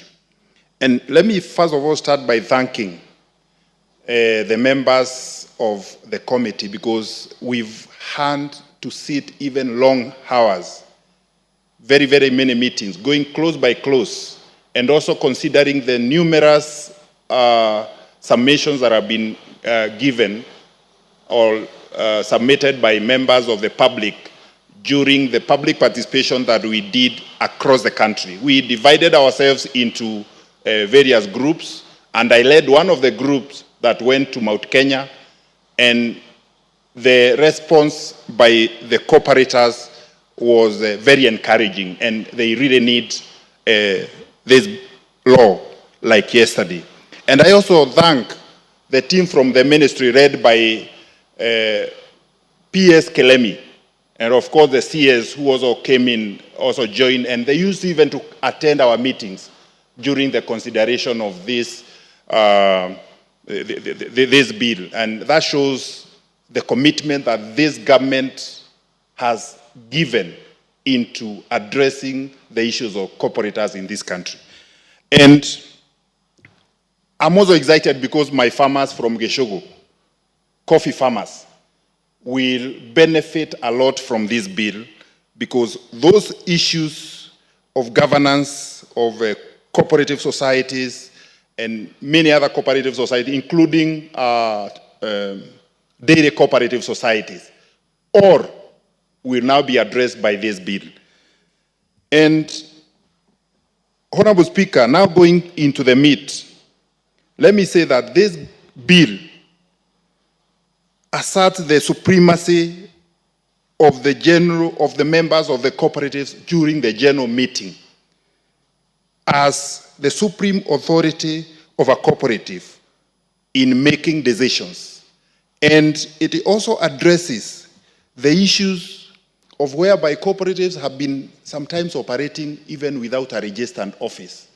Briefcase cooperatives will be a thing of the past once we pass this, because this bill requires that there must be a registered office whereby members can access their books of accounts. They can be able to access all the details pertaining a cooperative society. So that will actually, it's a very, very progressive matter. And looking at the Cooperative Act that is being repealed, this Cooperative Act was enacted in 1997, 27 years ago. And we are living in a very dynamic economic situations, and not every other person is straight in this space. And that is why this bill, when it talks about that proper books of accounts must be kept according to international standards, that also will require cooperative societies to employ professionals to be able to run their affairs as CEOs and other staff who will be running this cooperative society. So those books of accounts, the law that we are making also demands that they should be audited annually according to, again, international standards. That is a space that most of the cooperative societies have been failing, because some have been taken like individual or personal cooperative societies. And another issue that will be addressed is on matters taking loans. This bill requires that any decision by a cooperative society to take any loan must be approved by the members at a general meeting. We have seen so many cooperative societies collapse by just taking loans haphazardly without even consulting the membership, or even giving out loans to people that might not even be members of the cooperative society, or even taking any amount of the loans, especially the leadership of these cooperative societies, and that makes most of the cooperative societies to collapse. And also, we, as a committee, we also looked at the issue of the tribunal, which is also being addressed by this bill. And it is our feeling, and I believe members will also support us, that this tribunal should be, the membership should be increased to 9, so that this tribunal can have a quorum of 3 and can split into 3 and move across the country and address all the issues that have been, the issues or the issues that, or the cases that may come across and in a very effective and a very fast manner, so that cooperators will not be waiting for their cases, and some of the cases are very small. So we want to make it as easy as possible for the disputes that will arise out of in the cooperative movement to be sorted very easily.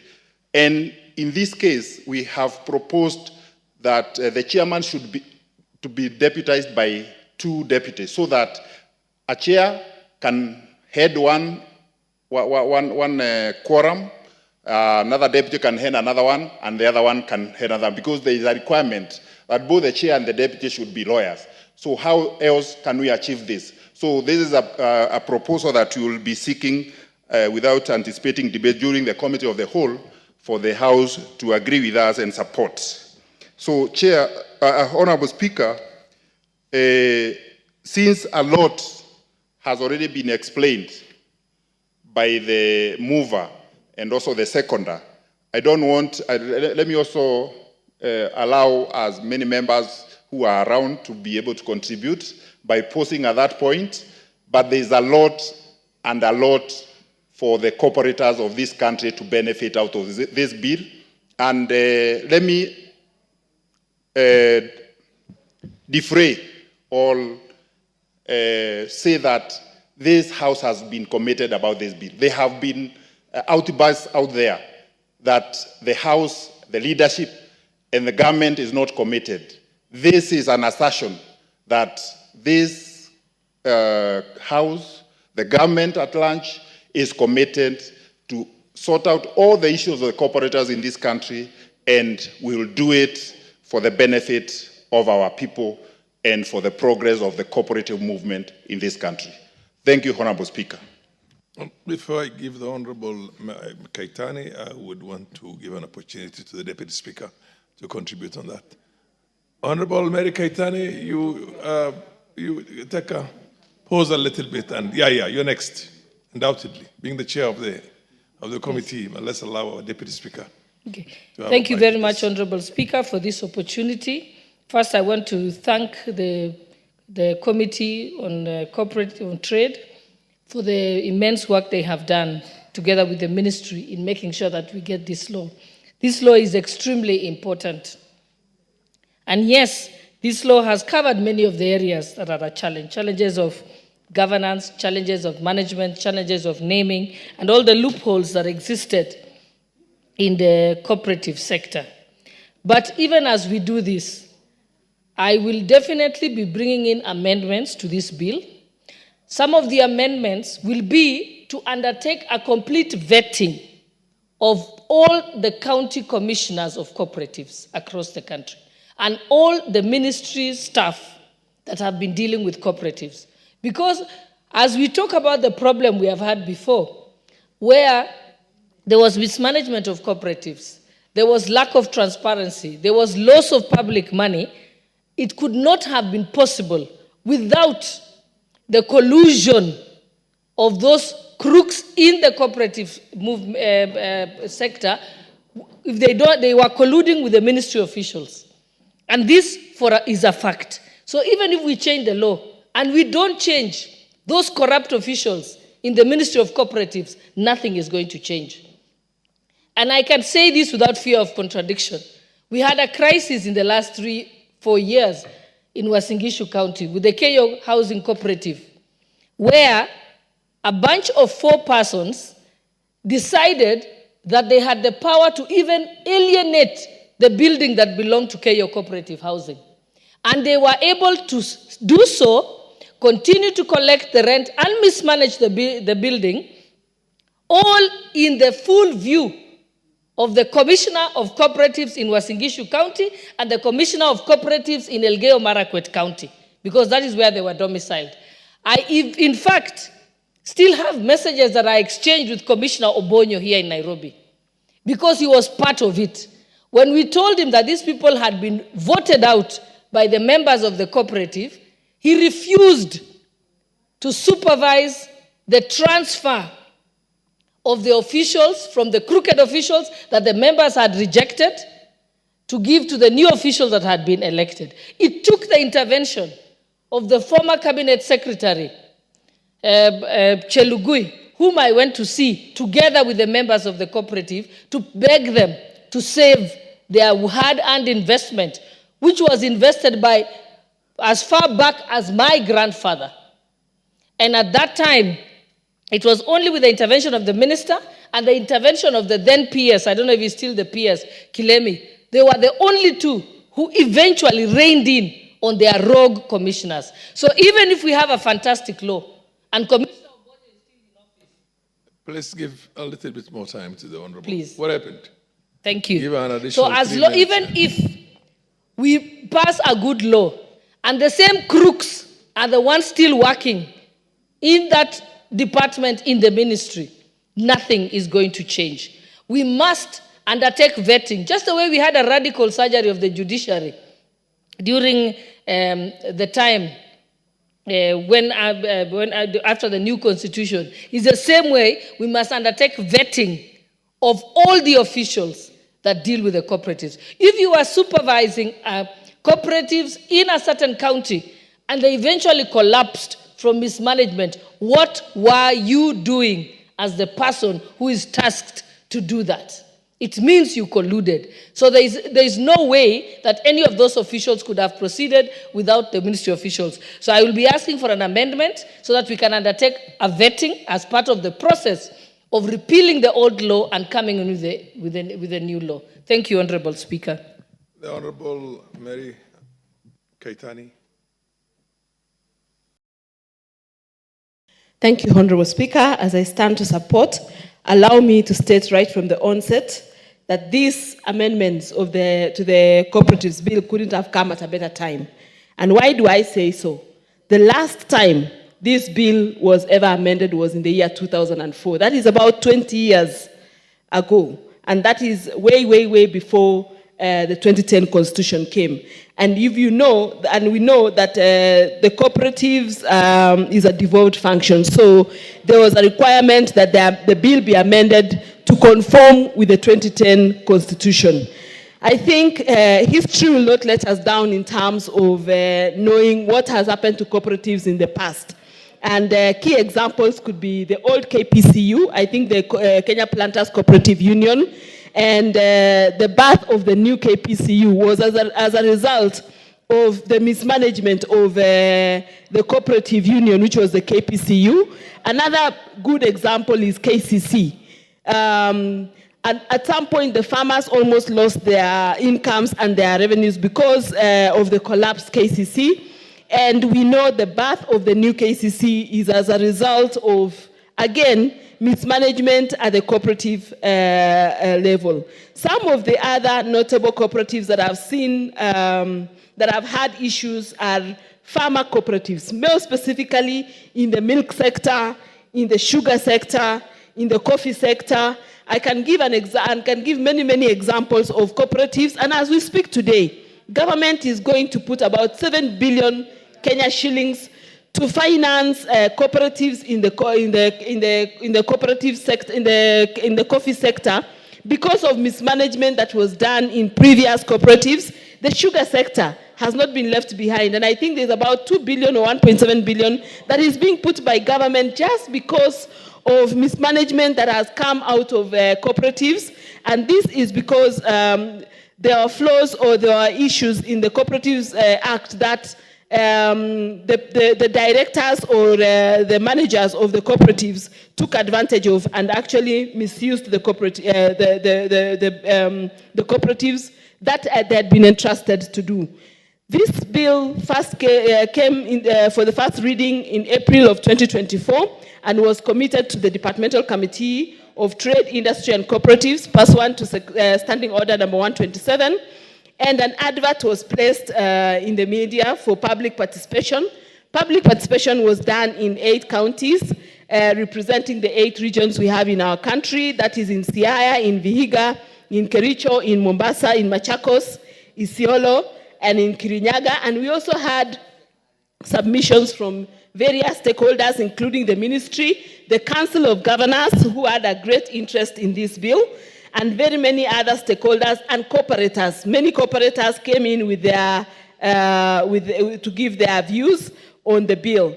And I think a lot of the things that we have brought in as amendments to this bill will go a long way to helping the very farmers and the very Kenyans who are cooperators. Some of these amendments, for example, could be on shares and the transfer of shares, especially when you have the principal who has died. And what has been happening is that those shares are transferred to AFA, and the beneficiaries try following those shares and they are unable to get. So these amendments have actually come up to allow or show how transfer of shares can happen from the principal perhaps to beneficiaries in case of death, or in case a member wants to exit a cooperative. Some of the issues also that have come up is that the chairs and the board members of cooperatives have always become members who live there year in, year out. The cooperative and them as members have been one and the same people. So the amendments that we have brought in will actually say that a member can, a board member can only be a member not more than 3 times, and 3 years, sorry. And that then will allow the vibrancy in these committees. The other issue we've brought in is issues of auditors, because many times the board members collude with auditors and siphon members' monies. So we've also said that auditors can also not be auditors in these cooperatives for forever. In terms of dividends, we find instances where cooperatives take away dividend or borrow money from banks to pay dividends because they have already misused members' monies. And therefore, we have said that any dividends to be borrowed will not come or will not arise out of borrowings from a bank. And any borrowings from a bank, the members will have to give the right to the board to borrow money, and for specific reasons. And therefore, that will avoid situations where cooperatives go to banks to borrow money to come and pay dividends and leave the cooperators with debts. And also in terms of dissolution of these cooperatives, we find also that many cooperators, after they've borrowed money and taken the cooperative to great debt, they go and dissolve the cooperatives without the members knowing. So in fact, dissolution of cooperatives also has been dealt with in great length so that we can have a proper way in which cooperatives can be dissolved. There are many other issues like settlement of disputes, rights of members, to the rights of members, and inspection of these cooperatives to ensure that they adhere to their terms and their ways of doing things. One, I would like to thank the committee of the Departmental Committee of Trade, Industry and Cooperatives, because this bill, as you've heard, is very, very voluminous, a total of about 168 clauses. And this bill took us very many days and nights. We had to stay until wee hours of the morning trying to go through clause by clause of this bill. And the members in the Trade, Industry and Cooperatives Committee were very, very committed and very supportive to this bill. And I think the actual assent to this bill will see a new Kenya, a new way of doing things, especially for the cooperators whose monies have always been lost because of mismanagement, and people who try and create cooperatives for the sake of swindling and suspecting Kenyans who join cooperatives not knowing that the real reason why those cooperatives were created were just for the purposes of swindling money from individuals. And I therefore want to say that I would like the members of the members here to support this bill, because it will give a new dawn, a new light to the cooperators who are actually spread across this country. I will give, for example, the tea farmers in my constituency have formed a factory and their money is running that particular factory. This bill, once assented, will help this farmer know that their money, which is now running a tea factory, will ensure that that tea factory is run at above board and their hard-earned cash will actually be secured. Other sectors that are going to benefit are not only in the agricultural sector. We have all other sectors, even the matatu industry, which has cooperatives, will also benefit with this new cooperative and the new order that we are putting into this bill, including even sectors like livestock. I know you've mentioned about the camels.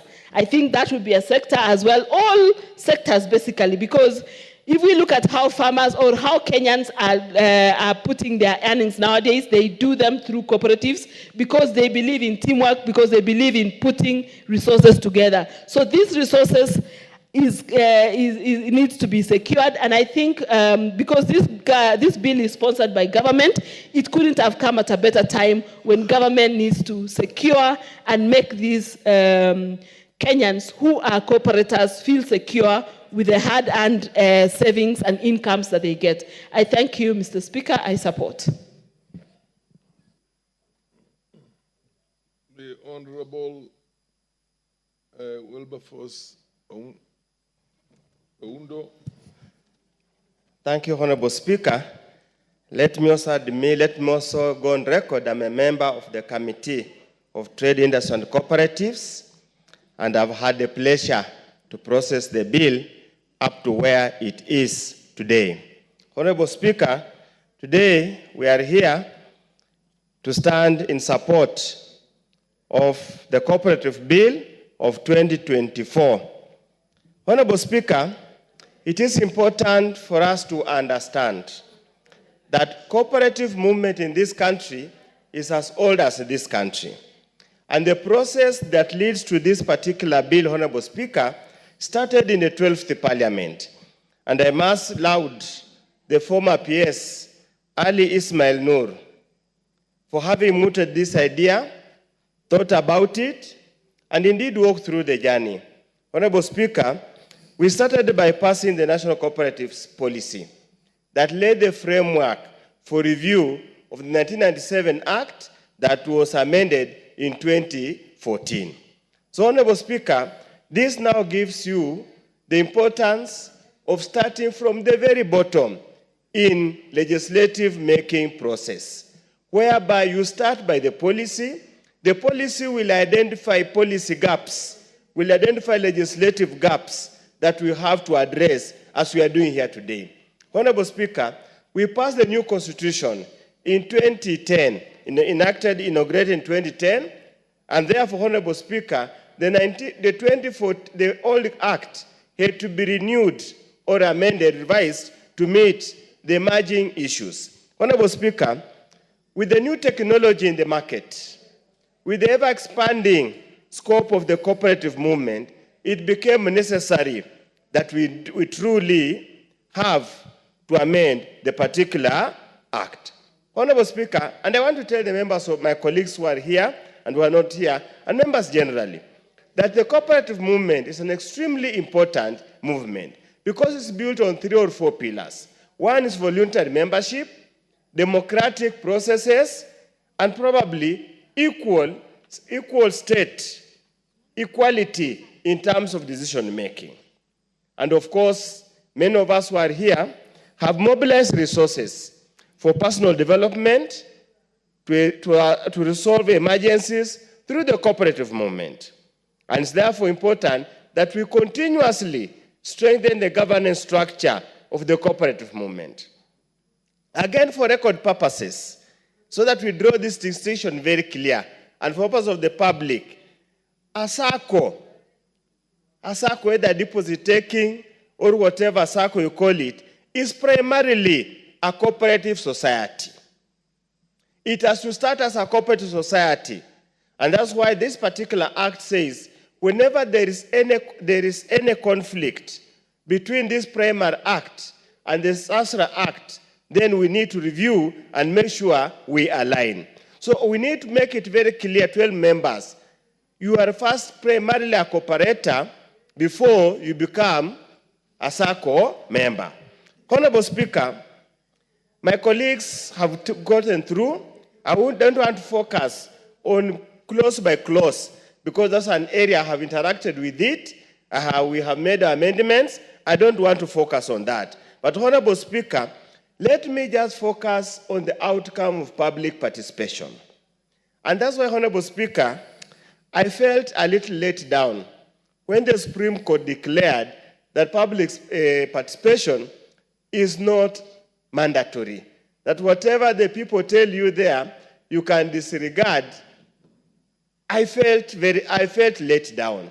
But since the Supreme Court, I believe and respect various arms of government, I have to swallow it with a bitter pill. But I hope in the fullness of time, before it is too long, we will pass the public participation bill that will set the framework on how to receive and process public comments. Luckily enough, Honorable Speaker, we made sure that in the process of preparing this bill... Order, Honorable Ondo. Honorable Kipchumba. Chair. Yes. Honorable Ondo has made a remark that must be expunged from the record of this House to the effect that the Supreme Court stated that there was no need to conduct public participation. Would you cite the specific case in which the Supreme Court of the Republic of Kenya made a determination that there was no need for public participation? Because that is a dangerous statement that must not go into the record of this House. I think what he meant is that there is no obligation, there is no categorical, legal, or constitutional obligation for members of parliament to accommodate every aspect of public participation. Public participation is to enrich the members and to inform them, and I presume that's what you meant. Precisely, Honorable Speaker. Yeah. I did not go to law school. In any case, we do not have law on public participation. Precisely. And in time, you must have a law. And yes, I didn't go to law school, but I attended enough units in law, I can read and interpret any judgment. Honorable Speaker, and that's why we insisted in the committee that whatever comment we were given, be it verbal or written memorandum, we must account for that comment.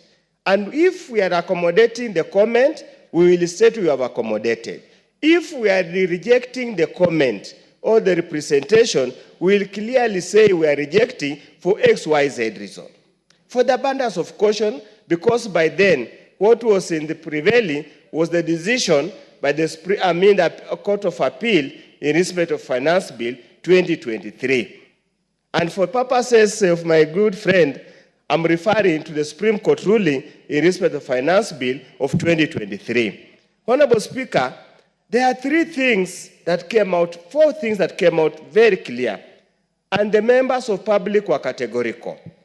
They applied their mind on it. Three things. One, registration. Who registers a cooperative society? That became a very robustly debated and canvassed issue. The second issue, Honorable Speaker, was governance issues. How many terms can a director hold? How many years can one remain a director?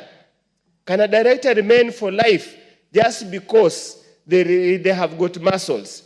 Honorable Speaker, when we were in Chirchir, during public participation, Honorable Speaker, all the directors were fairly aged senior citizens.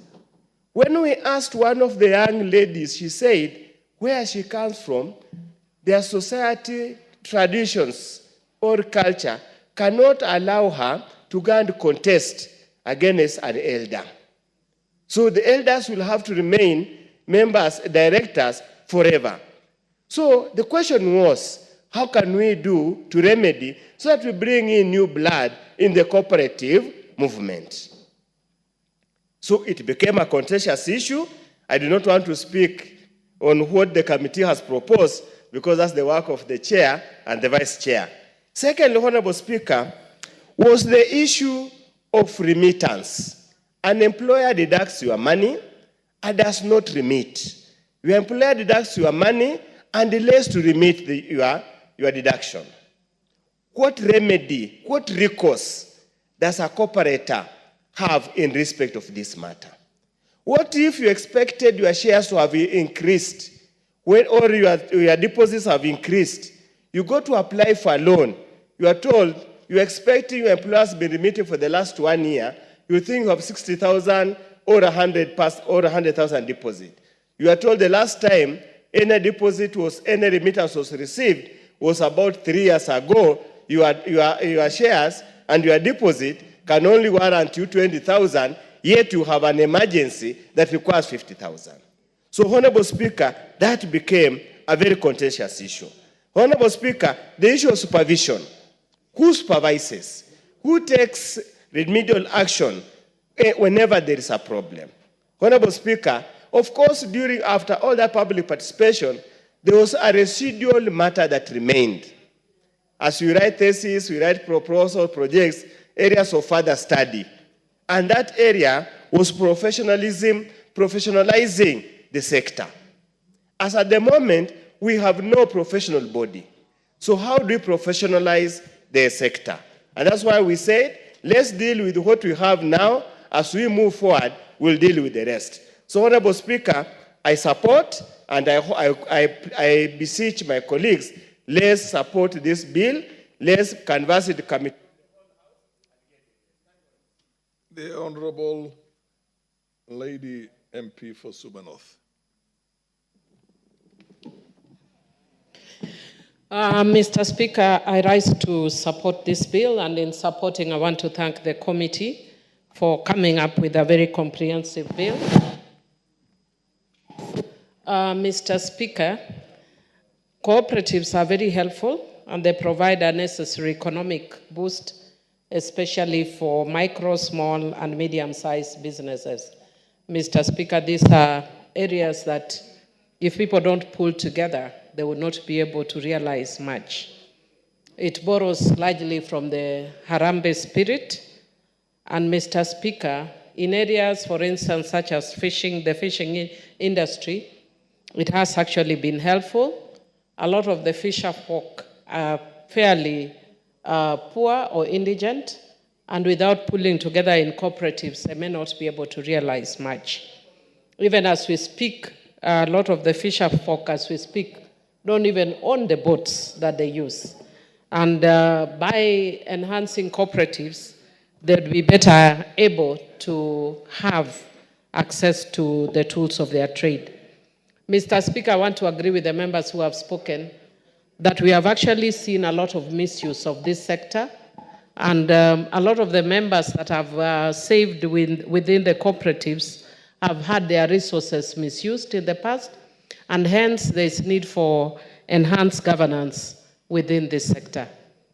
Mr. Speaker, whenever I speak to any bill, I focus on issues of governance and mainstreaming of other cross-cutting issues. And it is within that framework, Mr. Speaker, that I have a little bit of concern, and I would want to put this to the committee. I may not necessarily bring amendments, but I'd want the chair of the committee, who has gracefully stayed this far, to just look at it. Honorable Kimani Chungwa, when he was speaking, spoke about Article 186 and Schedule 4 of the Constitution that provides the respective functions and powers of national governments and county governments.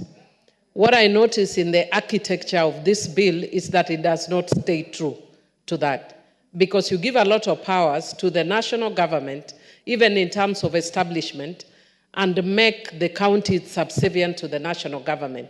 It does not take into account what the framers of the Constitution intended when they were coming up with this Constitution. We are still having a very centralized approach when we are coming up with this. So maybe that's something you want to look at. Secondly, Mr. Speaker, the other issue of concern is on the issue of the officers that are cited here, such as the county directors. They have no clear qualifications. And when you have officers who have no clear qualifications, Mr. Speaker, then it becomes very easy to manipulate. And these are people who are dealing with a lot of monies and investment. And if you have people who don't have clear qualifications, then it means people will use people that have who they can easily manipulate. Mr. Speaker, the other issue of concern for me is the Intergovernmental Cooperatives Relations Technical Forum. And Mr. Speaker, you can see in that forum, because we are not very clear about issues of gender inclusion, ethnic inclusion, inclusions of youth, as provided in the Constitution or persons with disability, it means we can easily violate the Constitution. Again, I'd want us to relook at clause 20, and because we are talking about the transport sector and other sector, whether it would be also necessary to include fisheries under primary cooperatives. Perhaps in your response, you can explain why you thought that fisheries does not qualify to be under there. Mr. Speaker, under clause 25, I have a problem with clause 25, especially clause 25FG, that provides that they shall provide a shared pool of legal services or accounting and auditing services to its affiliates. And even though it is made subject to Accounting Act and the Advocates Act, I'm just wondering whether this does not then provide or create monopoly and can make it a subject to litigation for discriminatory practices. Mr. Speaker, under clause 124, again on the issue of the establishment of a tribunal, in terms of the architecture, I wish this was given totally to the judiciary, or you find a framework through which the devolved units then set up that mechanism. But again, it still takes that centralized approach. But then again, the issue of inclusion, of age, disability, ethnic, gender inclusion is a problem. But I'm happy that you have put a cap where people can serve for up to 3 years. It's good governance practice.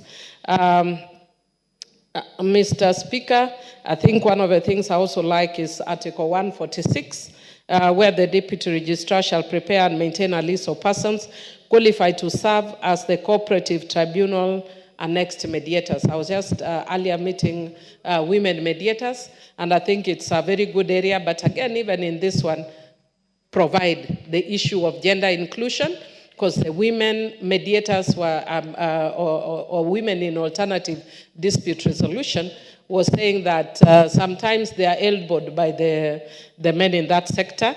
And I'd actually promised that I would raise it in Parliament, and so I'm glad that you brought it here.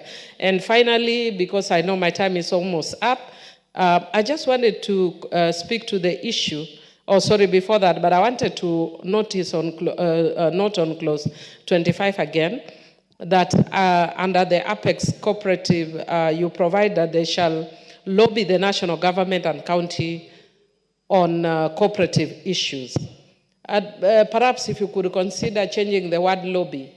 Lobby is what I did when I worked in the civil society, but if you're actually providing a statutory body, they shall advise the government. They shall not lobby. If they want to lobby, please include the Credo here, and other human rights organizations are the ones who will lobby. But if you are a statutory body, you advise the government, you don't lobby. And then finally, Mr. Speaker, I just wanted to speak to something that Honorable Undo spoke about, the issue of public participation. And I know it's something that we'll grapple with when you are dealing with the Public Participation Act. But we need to look at Article 1(2) of the Constitution that gives the Kenyan people, the Kenyan populace, the opportunity to either, perhaps because I see the light has not gone up, I can actually read it. 1(2) of the Constitution says, the people may exercise their sovereign power either directly or through their democratically elected representatives. And I think maybe it's too early for me maybe to talk to it. But when we are dealing with the issue of public participation, there is, of course, in good faith, we need to take into account what the public told us, so that it is not, an exercise in futility. We need to take into account what the public, says with that. But we can depart from what the public says, because otherwise then we'd have to actually undertake a referendum. But under Article 1.2, so long as you still have a situation where we are having representative leadership, then it means that your own people trust that you'll do the right thing by them. But if they think they don't, you don't do that, then they can send you, they will send you home when the next election comes. But I'm saying I'm preempting debate because when it comes under the public participation law, those are issues that will canvass. But because I like to stand on principle and on values, I don't want to be persuaded by what is trending at the time. I think it's something we need to look at a priori under that clause, under that article of the Constitution, that yes, in good faith, we need to hear the members of the public. And for instance, on the issue of the finance bill, if we had listened to members of the public, we wouldn't have had what we had then. So in good faith, I'm glad you have said that you actually listened to members of the public on this. And thank you. Thank you very much for this good bill. Is the member at the back there, Mwalio? Yeah, proceed. Thank you, Speaker. Thank you, Mr. Speaker, for allowing me to air my views. I'm a member of the Trade Committee and the Cooperatives, and we have been able to do a good job on this bill. One thing which I have seen whereby it's going to heal the cooperatives, because people have been taking cooperatives as their own properties, and they are not able even to leave the offices. They stay there, they take big loans, and they keep on staying there. But we have limited the times, and it is 2 years of 3 terms, and they'll be able to be cleared. Another thing we have been able to do is that the directors, when they are being elected, they will be able to deposit bonds in the cooperatives where they are being elected, so that in case they have defaulted or they have mismanagement the funds, they will be able to, the bond will be able to pay whatever they have been able to take and they have not been able to account for it. Another very important thing is that the bill has introduced an insurance whereby whoever is taking the loan, in case of demise, that the insurance will be able to pay those liabilities and be able to cover the cooperatives so the cooperatives don't go for losses. Another thing which is very important is that once a person has ceased to be a member of the cooperative, you can only bring your claim before 2 years elapse. After the 2 years have elapsed, you cannot bring any claim. The claim will cease, and no one will be able to listen to you if this bill passes. In clause 88, the cooperatives surplus and also the monies that they have in surplus, they will be able to invest in liquid assets so that they don't have money that is floating, and the people might think that money is floating here, and then they start now applying for their loan. Even the directors will be tempted, but if it is in liquid assets, then there is no way that they can be able to borrow that money. Another thing which is very important is that a cooperative shall pay dividends only when they have been given that mandate by the general meeting and also by the board. Not for the board to sit and say we are paying dividends of 10 shillings or 20 shillings, but it should be sanctioned and passed by the general meeting, an AGM in the general meeting. So those are very good, those are good measures that this bill will be able to curtail the people that have been misusing the cooperatives. And you know, these cooperatives are the small savings that people have been saving for their small incomes in the villages, for their small incomes in the farms, for their small incomes in whatever they sell in their areas. So I think this bill will cure so many things that have been going around, misusing the cooperatives, directors taking money, not paying, people taking money, running away with it. But now once you pay a bond, then the bond will be able to pay. Thank you, Mr. Speaker. The Honourable Member of Parliament for Marakwet West. Thank you, Honourable Speaker, for giving me an opportunity to contribute on this very important bill. Honourable Speaker, I rise to associate myself with the letter, the spirit, and the intent of this particular legislation. Honourable Speaker, if you read under the 4th schedule of our Constitution, cooperative societies is a fully devolved function. Honourable Speaker, in fact, when I was sitting here, someone sent me a message that why is Parliament enacting a legislation on a function that is fully devolved? But Honourable Speaker, thankfully I read Article 186(4) of the Constitution, which says that for greater certainty, Parliament may legislate for the Republic on any matter. So, Honourable Speaker, I am convinced that we are within the four corners of the law to legislate on this particular sector of our society, irrespective of the fact that it is a devolved function. So, Honourable Speaker, I am satisfied that this House is well-founded and well-placed to enact a law on cooperative societies. Honourable Speaker, these societies,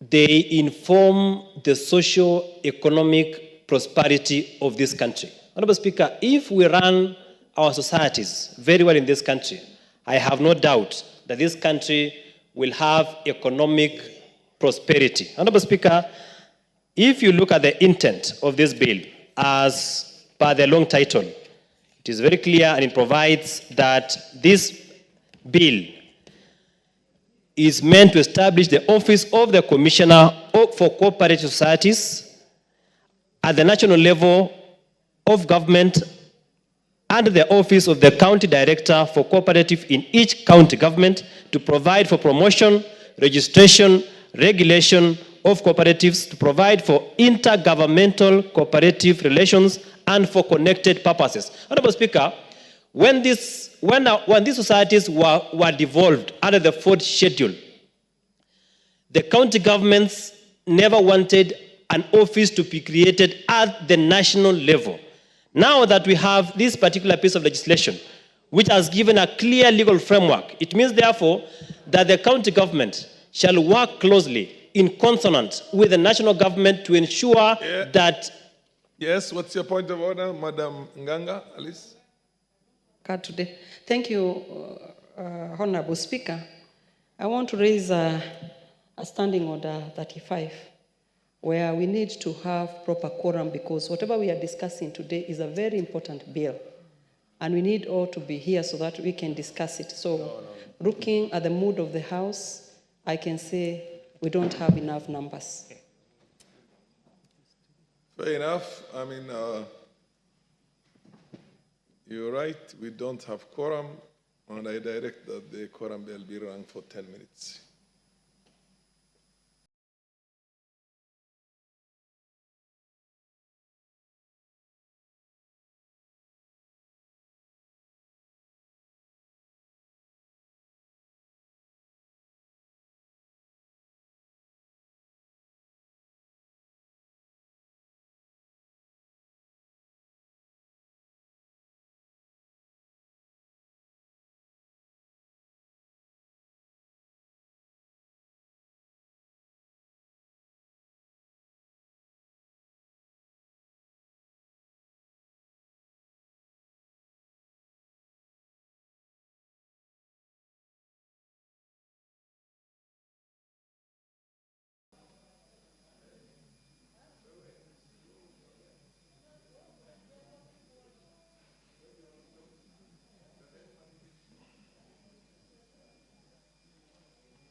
Stop the bell, Honorable, Sergeant at Arms.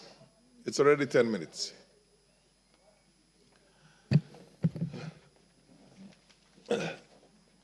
Honorable members, the honorable member, order, honorable members. The honorable member for Marakwet West will have an additional 6 minutes when this matter comes up for debate again, hopefully tomorrow in the afternoon. Honorable members, the time being 19:25 p.m. This House stands adjourned until Thursday, the 14th of November, the year 2024, at 2:30